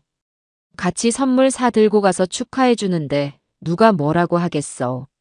내가 옆에서 바람을 잡고 시선을 끄는 동안 너가 일을 처리하는 거야.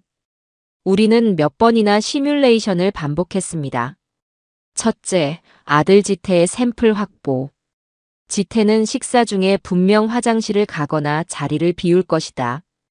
그 틈을 노려 잠시 짐을 두는 용도로 빌린 작은 준비실에 들어가 그의 외투나 가방에서 칫솔이나 손수건 같은 개인 물품을 확보한다. 이것은 명자의 역할이었습니다. 둘째, 아기의 샘플 확보. 이것은 제 역할이었죠. 제가 아기를 안고 있는 동안 자연스럽게 머리를 쓰다듬는 척하며 모근이 붙어있는 머리카락을 몇 가닥 뽑는다. 울리지 않고 누구에게도 들키지 않게. 셋째, 확보한 샘플은 미리 준비한 지퍼백에 각각 넣어 절대 섞이지 않게 한다.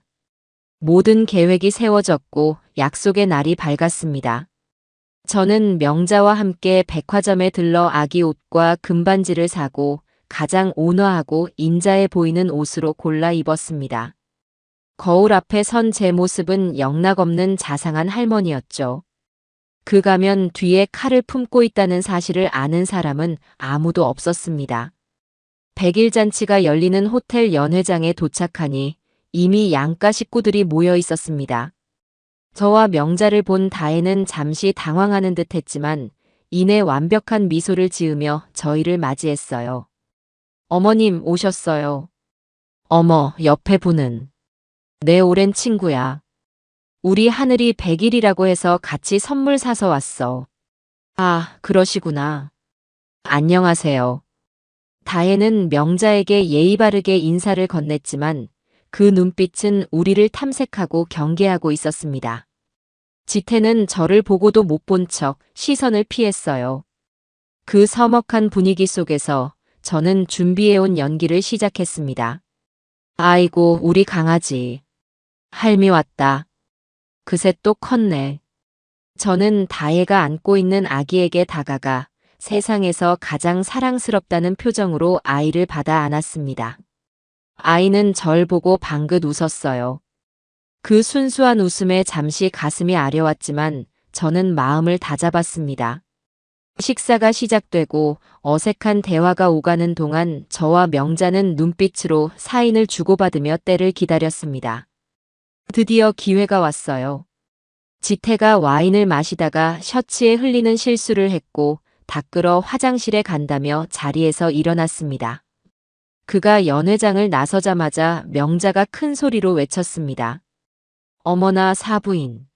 피부가 어쩜 이렇게 고우세요? 비결이 뭐예요? 명자는 다혜의 어머니, 즉 사돈 안사돈에게 다가가 호들갑을 떨며 시선을 끌기 시작했어요. 다혜의 관심도 자연스럽게 그쪽으로 쏠렸죠. 바로 그때였습니다. 저는 조용히 자리에서 일어나 아기 기저귀 좀 갈아주고 올게요라고 말하며 연회장 구석에 마련된 작은 준비실로 향했습니다. 심장이 미친 듯이 뛰었습니다. 준비실 안에는 지태의 외투와 서류 가방이 놓여 있었어요. 저는 재빨리 외투 주머니를 뒤졌지만 별다른 것은 없었습니다. 다음은 서류 가방. 가방을 열자 출장이라도 갈 셈이었는지 작은 세면도구 파우치가 보였습니다. 파우치를 여는 순간 제 눈에 칫솔이 들어왔습니다. 저는 떨리는 손으로 미리 준비해온 지퍼백에 그 칫솔을 담았습니다. 그리고 아무 일도 없었다는 듯 아기의 기저귀를 가는 척 연기를 한 뒤 준비실을 나왔습니다. 이제 남은 것은 아기의 머리카락이었습니다. 자리에 돌아온 저는 다시 아기를 안아들고 사람들의 눈을 피해 살짝 등을 돌려 앉았습니다. 우리 하늘이 머리숱도 많네. 아이고 예뻐라. 저는 아기의 부드러운 머리카락을 쓰다듬는 척하며 손끝의 감각에 모든 신경을 집중했습니다. 그리고 아주 찰나의 순간 손가락으로 머리카락 몇 올을 비틀어 빠르게 뽑아냈어요. 아기가 앵하고 짧은 소리를 냈지만 다행히 울음으로 이어지지는 않았습니다. 저는 얼른 손을 펴 손수건으로 땀을 닦는 척하며 머리카락을 손수건 안에 감싸 손에 쥐었습니다. 모든 것이 1분도 안 되는 짧은 시간 안에 일어났어요. 임무를 완수한 저와 명자는 적당한 핑계를 대고 먼저 자리에서 일어났습니다. 저희는 이만 가보겠습니다. 다들 즐거운 시간 보내세요. 벌써 가시게요, 어머님? 다혜가 아쉬운 척 말했지만 얼굴에는 빨리 가라는 기색이 역력했습니다. 저는 아무 말 없이 웃어 보이고는 연회장을 빠져나왔어요. 호텔을 나오자마자 긴장이 탁 풀리면서 다리에 힘이 풀려 주저앉을 뻔했습니다. 명자야, 괜찮아? 괜찮아, 해냈어, 명자야. 우리가 해냈어. 우리는 곧장 차를 몰아 명자가 미리 알아봐둔 유전자 검사 기관과 계약된 24시간 우체국으로 향했습니다. 서류 봉투에 지태의 칫솔과 아기의 머리카락을 각각 담아 밀봉하고 긴급 도장을 찍어 발송했어요. 모든 절차를 마치고 차에 돌아오자 허탈감이 파도처럼 밀려왔습니다. 이제 기다리는 일만 남았네. 명자가 말했습니다. 그래요. 이제 기다리는 일만 남았습니다. 일주일. 결과가 나오기까지 걸리는 시간이었죠. 그 일주일이 제게는 천년처럼 길게 느껴질 것이라는 사실을 저는 이미 알고 있었습니다. 저는 집으로 돌아오는 내내 창밖만 바라보았습니다. 제 손으로 직접 판도라의 상자를 열었고 이제 그 상자가 다시 제게 배달되기만을 기다리고 있었습니다. 그 안에서 무엇이 나오든 저는 받아들여야만 합니다. 그것이 제 아들을 위한 어미의 마지막 숙명이었으니까요. 일주일이라는 시간은 제 평생을 통틀어 가장 길고 잔인한 시간이었습니다. 하루에도 12번씩 천국과 지옥을 오갔어요. 어쩌면 내가 틀렸을지도 모른다. 모든 것이 나의 늙은 망상이고 괜한 의심이었을지도 모른다는 희망이 고개를 들다가도 이내 며느리의 그 싸늘한 눈빛과 다른 남자와 입을 맞추던 모습이 떠오르며 지옥으로 곤두박질치곤 했습니다. 잠을 자다가도 전화벨 소리가 환청처럼 들려 벌떡 일어나기 일쑤였고 밥을 먹다가도 결과가 잘못 나오면 어떡하나 하는 불안감에 숟가락을 놓기 일쑤였죠. 그 와중에도 며느리 다혜는 제게 위선적인 문자를 보내왔습니다. 어머님, 100일 잔치 와주셔서 정말 감사했어요. 지태 씨도 어머님이 오셔서 정말 기뻐했어요. 이제 저희 사이의 오해는 다 풀린 거죠? 앞으로는 우리 하늘이 예뻐해 주시면서 행복하게만 지내요. 저는 그 문자를 보고 치가 떨려 아무 답장도 할 수 없었습니다. 제 속이 시커멓게 타들어가는 것도 모르고 저 여자는 승자의 여유를 만끽하고 있었어요. 약속한 일주일이 되던 날, 저는 아침부터 아무것도 하지 못하고 전화기만 붙들고 있었습니다. 시간이 흐를수록 손바닥에서는 식은땀이 났고 심장은 불안하게 날뛰었죠. 오후 3시가 넘었을 무렵 드디어 전화벨이 울렸습니다. 화면에 뜬 내 친구 명자라는 이름을 보는 순간 저는 숨을 멈췄습니다. 떨리는 손으로 통화 버튼을 눌렀어요. 명자야. 수화기 너머의 명자는 한동안 말이 없었습니다. 그 짧은 침묵이 제게는 영원처럼 느껴졌어요. 영자야. 드디어 명자가 입을 열었습니다. 목소리는 아주 차분하고 낮게 가라앉아 있었죠. 마음 단단히 먹고 들어. 방금 연구소에서 연락 왔어. 그래서 친자관계 불일치. 친부 확률 0%. 99.99% 확률로 불일치래. 순간 세상의 모든 소리가 멎는 것 같았습니다. 전화기를 든 채 그 자리에 얼어붙었어요. 눈물이 날 것이라고 생각했는데 이상하게 눈물은 나지 않았습니다. 슬픔이나 분노 같은 감정보다는 역시 그랬구나 하는 차가운 안도감이 먼저 찾아왔어요. 제 의심이 틀리지 않았다는 안도감, 그리고 이 모든 미친 짓을 끝낼 수 있게 되었다는 안도감이었습니다. 알았다. 저는 그 한마디를 내뱉고 전화를 끊었습니다. 그리고 한참을 허공만 바라보았어요. 제 예상이 맞았다는 사실이 기쁘지 않았습니다. 오히려 제 아들이 겪었을 배신감, 그리고 앞으로 겪어야 할 고통을 생각하니 가슴이 미어졌습니다. 하지만 이제 더 이상 슬퍼하고만 있을 수는 없었어요. 저는 이 지옥 같은 연극을 끝내야만 했습니다. 그것도 가장 확실하고 가장 완벽하게. 저는 곧바로 명자에게 다시 전화를 걸었습니다. 명자야, 나야. 이제 모든 것을 끝낼 자리를 만들어야겠어. 어떻게 할 셈이야? 지태한테만 먼저 보여줄 거야? 아니. 그래서는 안 돼. 지난번처럼 또 그 여우년의 눈물 연기에 넘어갈 게 뻔해. 이번에는 누구도 빠져나갈 수 없는 완벽한 심판의 자리를 만들 거야. 제 목소리는 저 자신도 놀랄 만큼 차갑고 단호했습니다. 양가 부모님 모두 우리 집으로 부를 거야. 다혜 부모님 앞에서 모든 증거를 전부 공개할 거야. 독하다, 박영자. 그래, 그게 확실하겠네. 그 자리에서 모든 걸 끝장내야지. 그때부터 모든 것은 일사천리로 진행되었습니다. 저는 가장 먼저 아들 지태에게 전화를 걸었어요. 지태야, 나다. 엄마, 또 왜? 변명은 듣지 않겠다. 내일 저녁 7시 집으로 와. 너랑 다혜, 둘 다. 아주 중요한 이야기다. 너희 인생이 걸린 문제니 늦지 말고 오너라.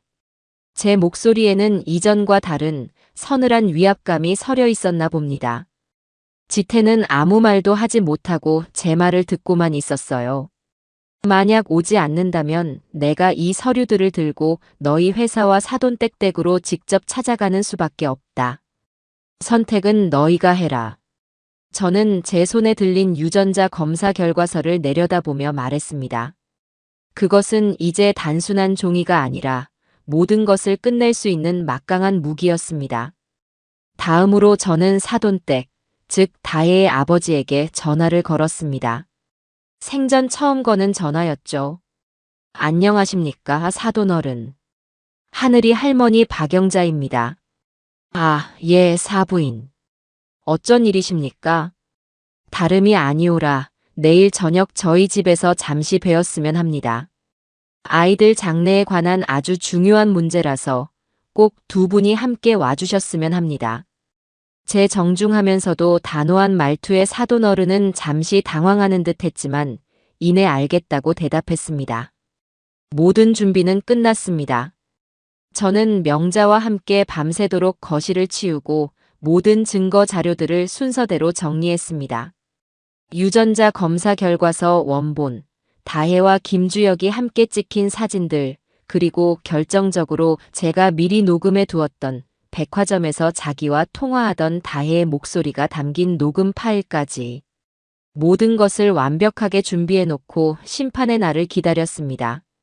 다음 날 저녁 약속한 7시가 되자 사람들이 하나둘씩 도착하기 시작했습니다. 가장 먼저 도착한 것은 사돈 부부였어요. 그들은 어리둥절한 표정으로 거실에 앉았습니다.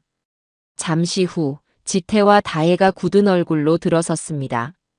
다혜는 저를 보자마자 비꼬는 말투로 쏘아붙였어요. 어머님, 무슨 호들갑이세요? 양가 부모님은 다 왜 부르신 거예요? 저 망신 주려고 작정하셨어요? 저는 아무 대답도 하지 않고 그저 차를 내어주었습니다. 어색하고 무거운 침묵이 거실을 감쌌어요. 모두의 시선이 제게로 쏠렸습니다. 저는 찻잔을 내려놓고 천천히 입을 열었습니다. 오늘 이렇게 모두를 모이라고 한 것은 더 이상 거짓으로 덮을 수 없는 진실을 말씀드리기 위해서입니다. 제 말에 다혜의 얼굴이 하얗게 굳어갔습니다. 사돈어른, 사부인께는 참으로 면목 없는 이야기입니다만 저는 오늘 제 며느리 이다혜의 진짜 얼굴을 이 자리에서 밝혀야겠습니다. 어머님, 다혜가 비명을 지르듯 소리쳤지만 저는 아랑곳하지 않았습니다. 저는 탁자 위에 두툼한 서류 봉투를 올려놓았습니다. 그 안에는 유전자 검사 결과서가 들어있었죠. 지태야. 저는 제 아들을 바라보았습니다. 너는 하늘이가 너의 아들이라고 굳게 믿고 있겠지.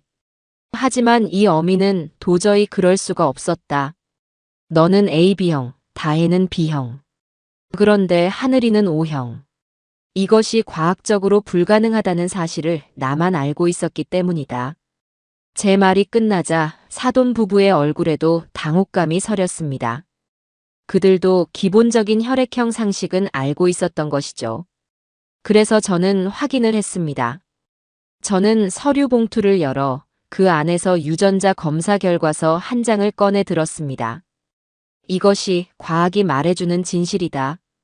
저는 그 종이를 거실 테이블 한가운데에 내려놓았습니다. 맨 위에 적힌 친부 확률 0%라는 글자가 그 어떤 말보다도 더 잔인하고 선명하게 그 자리에 있는 모든 사람의 눈에 박혔습니다. 다혜는 비명을 지르며 종이를 와락 낚아챘습니다. 거짓말. 이거 다 조작이야. 이 여자가 나를 모함하려고 꾸민 짓이라고요. 그녀는 미친 사람처럼 발악하기 시작했습니다. 하지만 저는 이미 그럴 줄 알고 있었어요. 그리고 그녀의 마지막 발악을 잠재울 다음 무기를 준비해두고 있었습니다. 조작이라고? 저는 발악하는 며느리를 싸늘하게 바라보며 나지막이 물었습니다. 제 목소리는 얼음장처럼 차가웠어요. 그래, 그럴 줄 알았지. 너 같은 애가 순순히 인정할 리가 없지. 하지만 어쩌니. 내가 너의 거짓말을 대비해서 다른 것들도 준비했는데. 저는 리모컨을 들어 거실에 대형 텔레비전을 켰습니다. 화면이 켜지자마자 나타난 것은 며칠 전 레스토랑에서 찍었던 사진이었습니다. 고급스러운 레스토랑 창가에 앉아 웬 남자와 다정하게 와인을 마시고 있는 다혜의 모습이었죠. 다혜는 말을 잃고 텔레비전 화면만 바라보았습니다. 사돈 부부의 얼굴은 경악으로 물들었고 지태는 멍하니 화면을 응시하고 있었어요. 이 남자가 누구인지는 굳이 설명하지 않아도 되겠지. 너의 전 직장 대표이자 유부남인 김주혁 이사. 너에게 수백만 원짜리 명품 가방을 사주고 너를 자기라고 부르는 바로 그 남자 말이다. 사진은 한 장씩 넘어가기 시작했습니다. 김주혁이 다혜의 손을 잡고 있는 사진, 그녀의 머리를 쓰다듬는 사진, 그리고 결정적으로 주차장 기둥 뒤에서 입을 맞추는 사진까지. 모든 사진이 공개될 때마다 사돈 안사돈의 입에서는 낮은 신음이 터져 나왔고 사돈 어른은 얼굴이 흙빛이 되어 주먹을 부들부들 떨었습니다. 이게 다 뭐냐, 다혜야. 이게 다 사실이야. 사돈 어른이 버럭 소리를 질렀지만 다혜는 여전히 현실을 부정하고 싶어 했습니다. 아니에요, 아빠. 그냥 친한 선후배 사이라서 밥만 먹은 거예요. 저 사진은 저 여자가 악의적으로 찍어서 조작한 거예요. 조작? 저는 다시 한번 비웃음을 흘렸습니다. 좋아. 그럼 이것도 조작인지 한번 들어보렴. 저는 리모컨의 다른 버튼을 눌렀습니다. 텔레비전에 연결된 스피커를 통해 쩌렁쩌렁한 목소리가 거실 전체에 울려 퍼졌습니다. 자기야, 나 지금 백화점. 응, 지난번에 말했던 그 가방 있잖아. 맞아. 너무 예쁘다. 사줄 거야? 진짜? 와, 역시 자기밖에 없어. 사랑해. 명백한 다혜의 목소리였습니다. 애교와 교태가 뚝뚝 흐르는 제 아들에게는 단 한 번도 들려준 적 없는 목소리였죠. 그리고 곧이어 제가 녹음했던 파일 중 가장 결정적인 부분이 흘러나왔습니다. 걱정 마. 지태 씨는 아무것도 몰라. 그냥 순진에 빠져서 내가 하자는 대로 다 해. 응. 우리 아기 지태 닮으면 안 되는데. 자기 닮아야 똑똑하고 예쁘지. 그치? 그 녹음이 끝나는 순간 거실에는 죽음과도 같은 침묵이 흘렀습니다. 우리 아기 지태 닮으면 안 되는데. 그 한마디가 모든 상황을 끝내버린 것이었죠. 다혜의 얼굴은 이제 하얀색을 넘어 파랗게 질려 있었습니다. 그녀의 모든 거짓말의 성이 한순간에 와르르 무너져 내렸습니다. 가장 먼저 무너진 것은 사돈어른이었습니다. 그는 딸을 향해 손가락질하며 떨리는 목소리로 말했습니다. 이 천하의 몹쓸 년. 그는 뒷목을 잡고 소파에 주저앉았습니다. 사돈 안사돈은 그 자리에 오열하며 딸의 등을 미친 듯이 후려치기 시작했어요. 이년아, 이 못된 년아, 우리가 너를 어떻게 키웠는데 남의 집 귀한 아들 인생을 이렇게 망쳐놔. 당장 이실직고 못해. 이 더러운 년. 욕설과 울음소리, 살 부딪히는 소리가 뒤엉켜 거실은 순식간에 아수라장이 되었습니다. 그리고 저는 제 아들을 보았습니다. 지태는 그 모든 소란 속에서 미동도 없이 오직 다혜만을 쳐다보고 있었습니다. 그의 눈에는 더 이상 분노나 슬픔 같은 감정이 보이지 않았어요. 모든 것이 파괴된 폐허처럼 텅 비어 있었습니다. 한참 동안 다혜를 바라보던 지태가 아주 조용하고 힘없는 목소리로 물었습니다. 그 목소리는 너무나 공허해서 듣는 제 가슴이 다 시릴 정도였죠. 하늘이. 그는 마른 입술을 한번 축이고 말을 이었습니다. 누구 아이야? 그것은 더 이상 아내를 향한 질문이 아니었습니다. 진실을 알고 있음에도 불구하고 자신의 귀로 직접 사망 선고를 듣고 싶어 하는 사형수와도 같은 질문이었어요. 다혜는 아무 말도 하지 못했습니다. 그저 고개를 푹 숙인 채 온몸을 사시나무처럼 떨고만 있었죠. 그녀의 침묵은 그 어떤 말보다도 더 확실한 대답이었습니다. 그 순간 지태의 눈에서 눈물 한 방울이 툭 하고 떨어졌습니다. 그 눈물을 시작으로 그는 어린아이처럼 소리내어 울기 시작했습니다.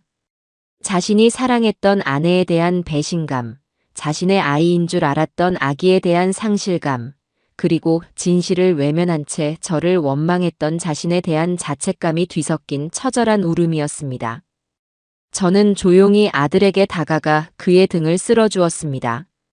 지금 제가 해줄 수 있는 것은 그것밖에 없었어요. 모든 거짓의 성이 무너져 내린 폐허 속에서 제 아들은 아주 오랫동안 울고 또 울었습니다. 그리고 저는 그 곁을 묵묵히 지켰습니다. 길고 길었던 전쟁이 드디어 끝나는 순간이었습니다. 거실을 가득 채웠던 지태의 처절한 울음소리가 잦아들었을 때 그 자리에는 폐허와도 같은 침묵만이 남았습니다. 다혜의 부모님은 더 이상 고개를 들지 못했어요.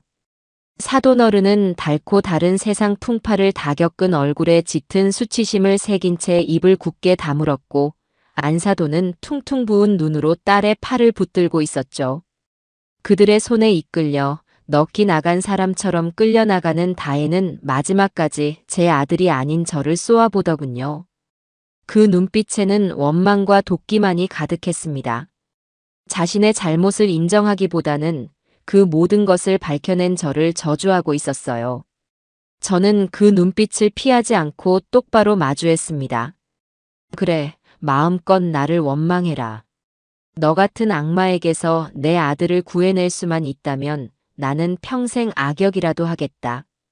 쾅, 현관문이 닫히고 세상의 모든 소음이 사라진 거실. 이제 이 공간에는 저와 제 아들, 그리고 산산조각 난 진실의 파편들만이 둥둥 떠다니고 있었습니다. 지태는 소파에 웅크린 채 미동도 하지 않았어요. 저는 조용히 아들 곁으로 다가가 그의 떨리는 등을 가만히 쓸어주었습니다.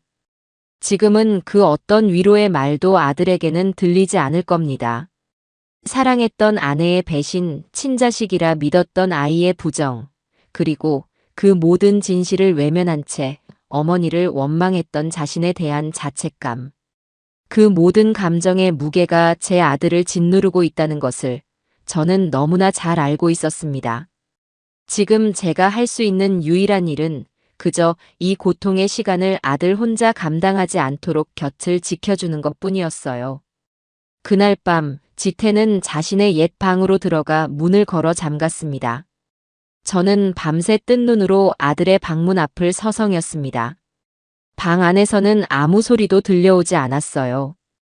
그 침묵이 오히려 더 제 가슴을 철렁하게 만들었죠. 다음 날 아침, 저는 아들이 좋아하던 북엇국을 끓여 방문 앞에 놓아두었습니다. 지태야, 밥 먹어라 몇 번을 불렀지만 안에서는 아무 대답도 없었어요. 그렇게 며칠이 흘렀습니다. 지태는 회사에도 나가지 않고 방 안에 틀어박혀 폐인처럼 지냈어요. 제가 문 앞에 가져다 놓는 밥은 손도 대지 않은 채 그대로 물리기 일쑤였죠. 말라가는 아들의 모습을 보며 제 속은 타들어갔지만 섣불리 다그칠 수는 없었습니다. 상처가 너무나 깊었기에 스스로 치유하고 일어설 시간이 필요하다는 것을 알았기 때문입니다. 닷새째 되던 날 아침, 명자가 변호사 한 명을 데리고 집으로 찾아왔습니다. 영자야, 더 이상 이렇게 손 놓고 있을 수만은 없어. 지태가 정신 차릴 때까지 기다리다가는 저 여우년이 무슨 짓을 할지 몰라. 먼저 움직여야 해. 명자가 데려온 허윤진 변호사는 이혼 전문으로 이 바닥에서 아주 이름난 사람이었습니다. 차갑고 이지적인 인상의 그녀는 제게 상황을 간략히 듣고는 곧바로 법적인 절차에 대해 설명하기 시작했어요. 어머님, 지금 상황에서 저희가 취할 수 있는 법적 조치는 크게 세 가지입니다. 허 변호사는 제 앞에 서류를 펼쳐 보이며 말했습니다. 첫째, 이혼 소송입니다. 며느님의 명백한 유책 사유가 있으므로 위자료 청구는 물론 재산 분할에서도 저희에게 절대적으로 유리합니다. 둘째, 혼인 무효 소송입니다. 자녀의 출생 경위 자체가 혼인을 파탄에 이르게 한 중대한 기망 행위에 해당하므로 아예 처음부터 혼인이 없었던 것으로 만들 수 있습니다. 이 경우 이력이 깨끗하게 정리된다는 장점이 있지요. 혼인 무효. 저는 그 단어를 가만히 읊조렸습니다. 제 아들의 인생에서 그 끔찍했던 시간을 아예 도려낼 수 있다는 말이 솔깃하게 들렸어요. 셋째는 상간남, 즉 김주혁 이사를 상대로 한 손해배상 청구 소송입니다. 저희가 가진 증거가 워낙 명백해서 승소는 물론이고 상당한 금액의 위자료를 받아낼 수 있습니다. 이 세 가지를 동시에 진행해야 합니다. 저쪽에서 정신 차릴 틈도 주지 않고 몰아붙여야 해요. 허 변호사의 말에는 한치의 망설임도 없었습니다. 저는 그 단호함이 마음에 들었어요. 변호사님, 저는 딱 한 가지를 원합니다. 제 아들의 인생을 망쳐놓은 저 두 사람, 이다혜와 김주혁이 법의 테두리 안에서 받을 수 있는 가장 혹독한 대가를 치르게 해주세요. 돈이 얼마가 들든 상관없습니다. 그날 이후 법적인 모든 절차는 허 변호사와 명자가 주도하여 일사천리로 진행되었습니다. 지태는 여전히 방에서 나오지 않았기에 제가 위임장을 받아 모든 서류에 도장을 찍었죠. 소장이 접수되고 며칠 지나지 않아 다혜 쪽에서도 변호사를 선임했다는 연락이 왔습니다.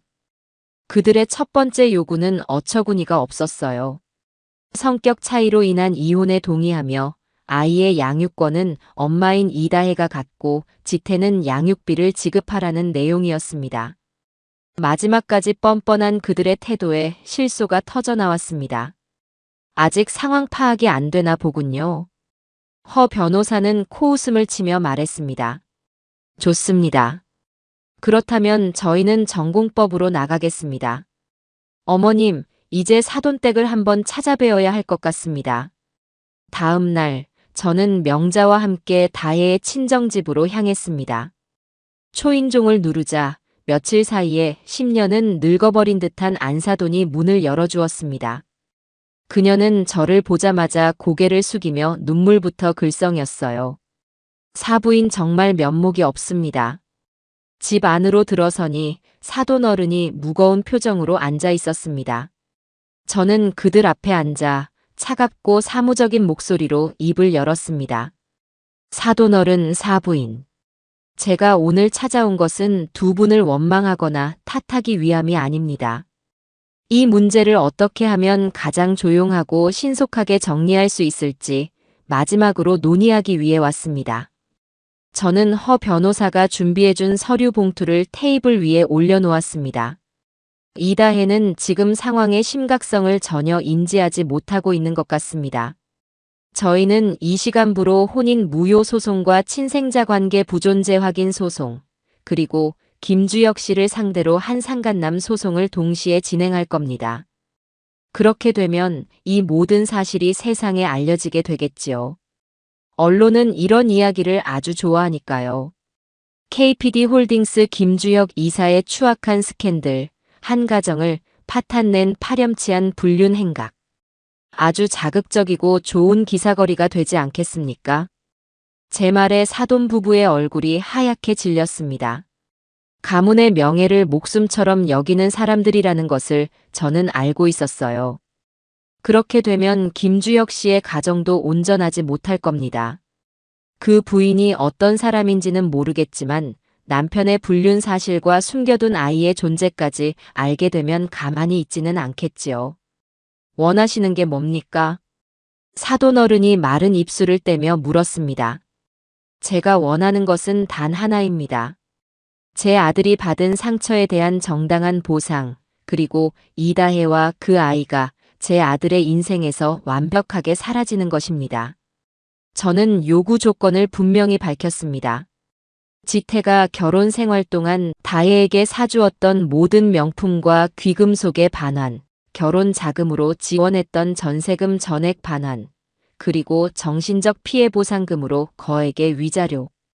그리고 이 모든 것을 김주혁이 책임질 것. 사돈 부부는 아무 말도 하지 못했습니다. 그들은 딸 자식 하나 잘못 키운 죄로 제 앞에서 고개를 들지 못하는 죄인이 되어 있었습니다. 그날 이후 다혜 쪽의 태도는 180도 바뀌었습니다. 양육권을 주장하던 뻔뻔함은 사라지고 어떻게든 조용히 합의해달라는 애원으로 바뀌었죠. 하지만 김주혁 쪽은 여전히 버티고 있었습니다. 그는 변호사를 통해 도의적인 책임은 통감하지만 요구하는 위자료 액수가 너무 과도하다는 입장을 전해왔습니다. 이놈 봐라.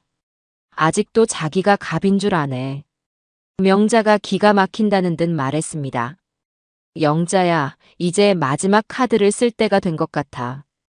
저와 명자는 김주혁의 아내에 대해 알아보기 시작했습니다.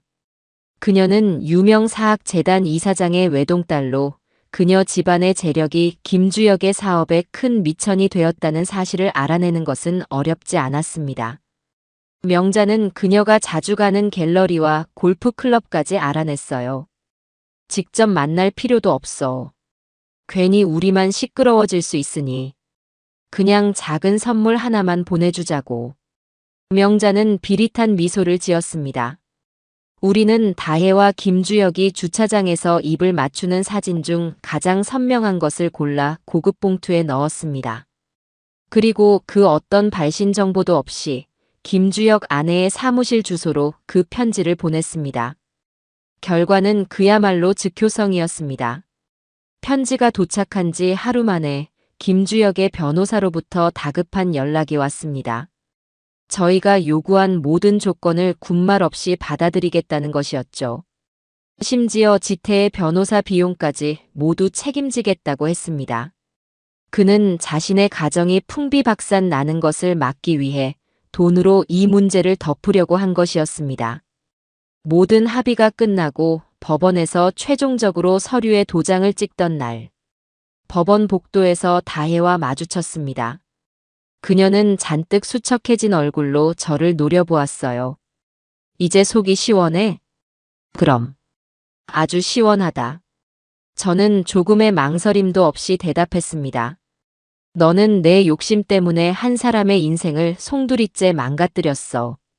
내가 치른 대가는 내 아들이 겪은 고통에 비하면 아무것도 아니야. 앞으로 내 인생은 진짜 지옥일 거다. 저는 그 말을 남기고 차갑게 돌아섰습니다.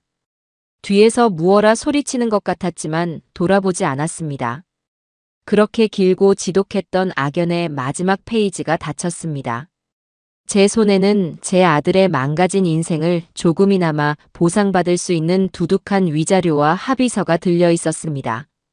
하지만 그 어떤 것도 제 아들의 상처를 완벽하게 치유할 수는 없다는 사실에 마음 한구석이 여전히 시리고 아팠습니다. 법적인 모든 절차가 마무리되고 다혜와 그 아이가 제 아들의 인생에서 서류상으로 완벽하게 정리되었을 때 저는 비로소 숨을 쉴 수 있을 것 같았습니다. 하지만 진짜 싸움은 이제부터 시작이었어요. 돈으로 보상받을 수 없는 제 아들의 무너진 마음을 다시 일으켜 세우는 일이 남아있었기 때문입니다. 지태는 합의가 끝난 후 살던 아파트의 짐을 정리해 제 집으로 들어왔습니다. 자신의 옛 방으로 들어가는 아들의 뒷모습은 너무나 지치고 외로워 보였어요. 그는 여전히 말이 없었고 웃음을 잃었습니다.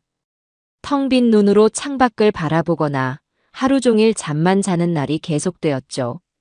저는 그런 아들의 모습을 지켜보며 아무것도 해줄 수 없다는 무력감에 시달렸습니다. 그저 삼시세끼 따뜻한 밥을 차려주고 조용히 그의 곁을 지키는 것 외에는 방법이 없었어요. 그렇게 한 달이라는 시간이 흘렀을까요? 그날은 유난히 비가 많이 내리는 밤이었습니다. 저는 거실 소파에 앉아 빗소리를 들으며 뜨개질을 하고 있었어요. 그때 굳게 닫혀있던 지태의 방문이 조용히 열렸습니다.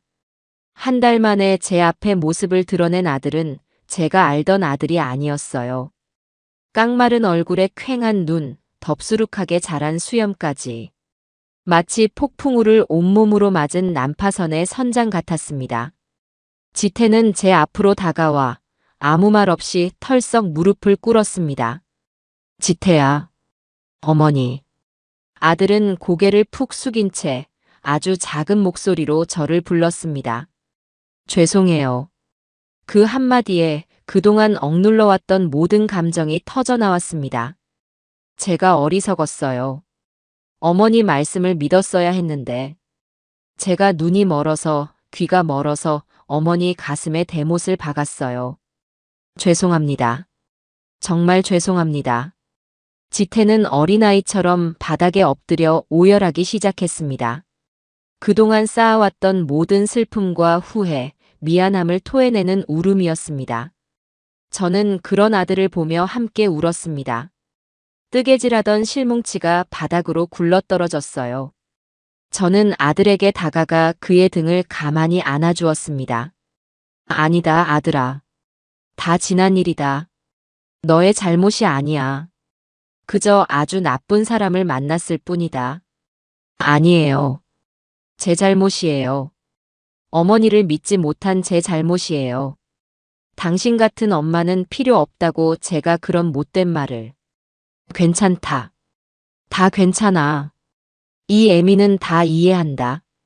그 밤, 우리는 아주 오랫동안 서로를 부둥켜 안고 울었습니다. 아들의 뜨거운 눈물이 제 옷깃을 적셨고 제 눈물은 아들의 등을 적셨어요. 그 눈물과 함께 우리 모자 사이에 얼어붙어 있던 마지막 빙벽이 소리 없이 녹아내리고 있었습니다. 그날 이후 지태는 조금씩 변하기 시작했습니다. 여전히 말수는 적었지만 제 곁에 와서 묵묵히 텔레비전을 보기도 하고 제가 차려준 밥을 남기지 않고 다 먹기도 했어요.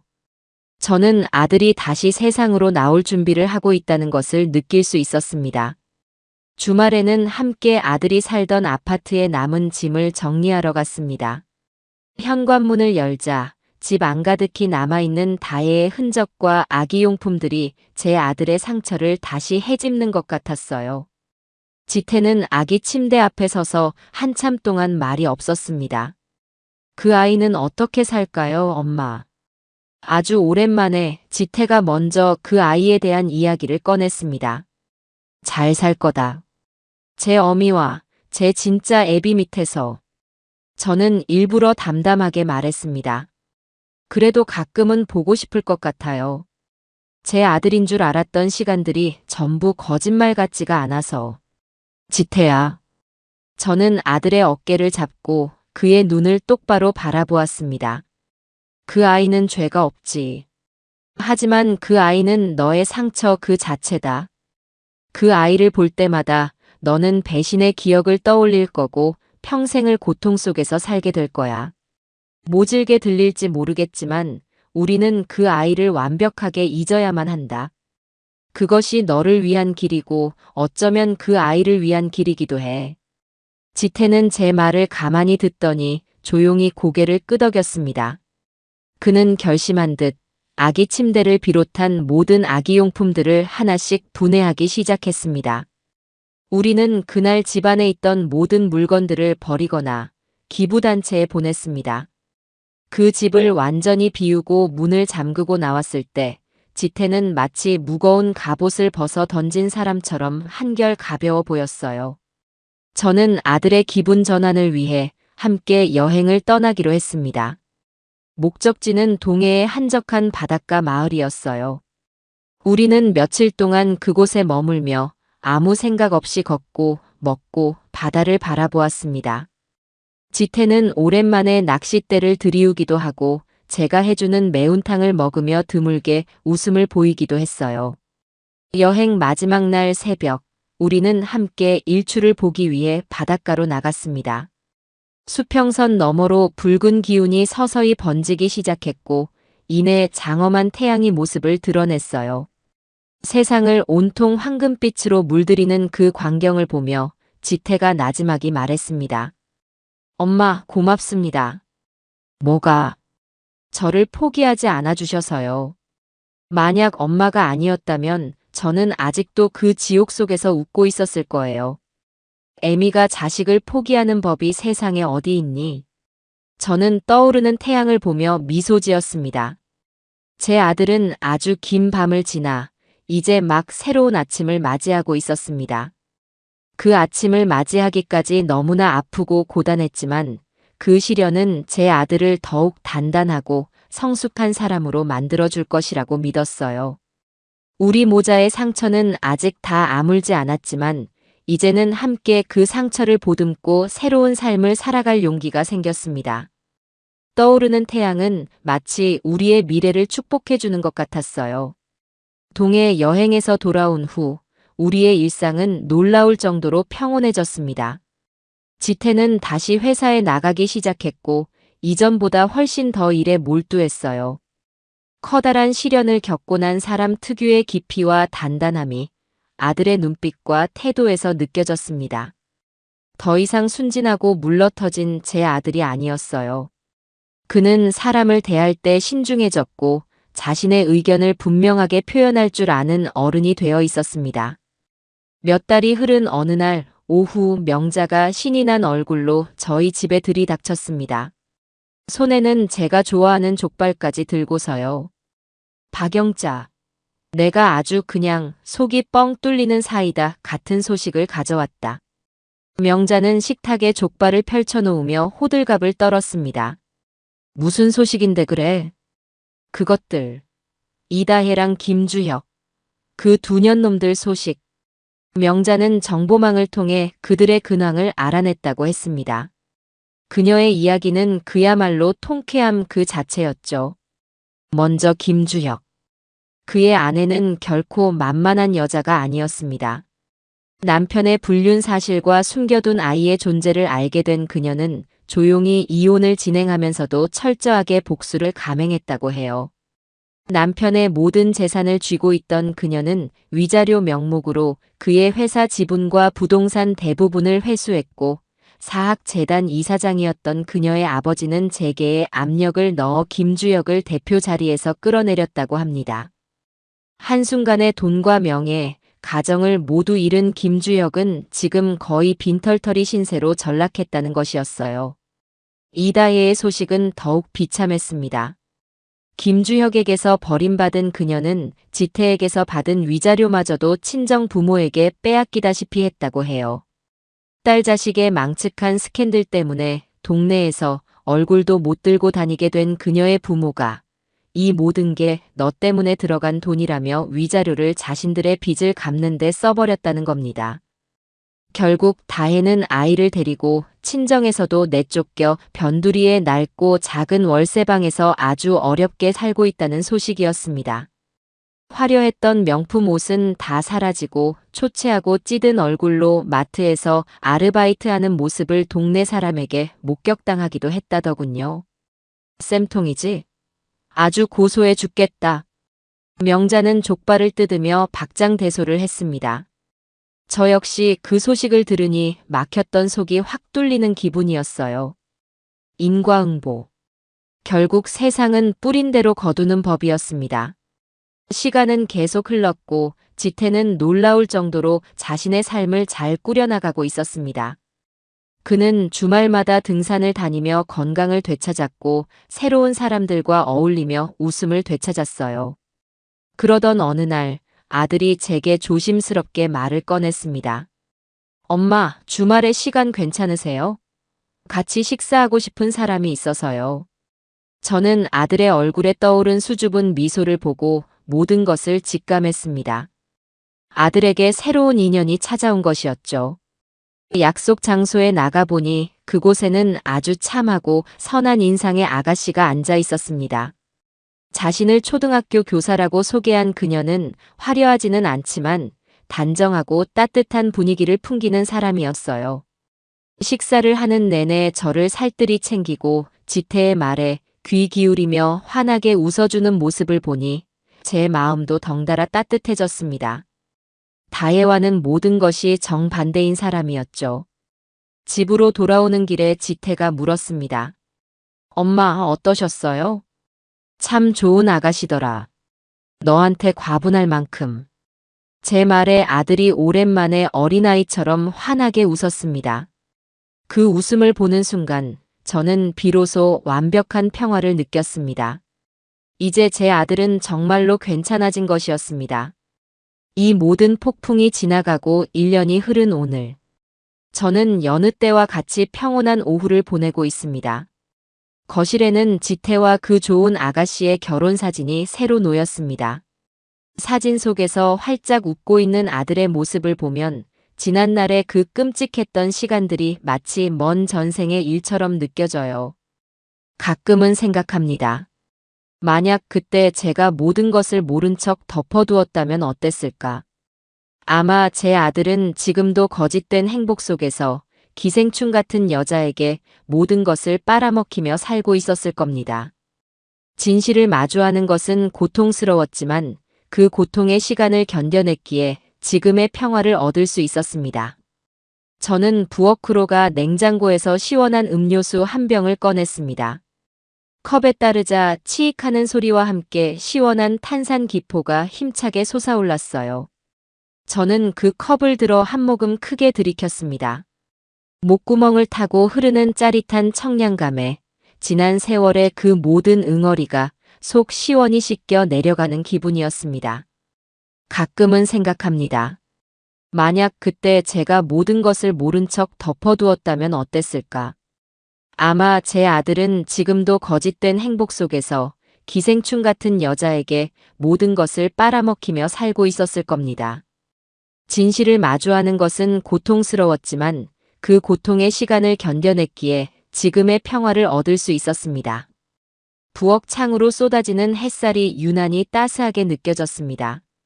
거실에서 들려오는 아들의 웃음소리를 들으며 저는 비로소 진정한 평온을 느꼈습니다. 그래요. 이것이 바로 제가 지켜낸 진짜 행복입니다.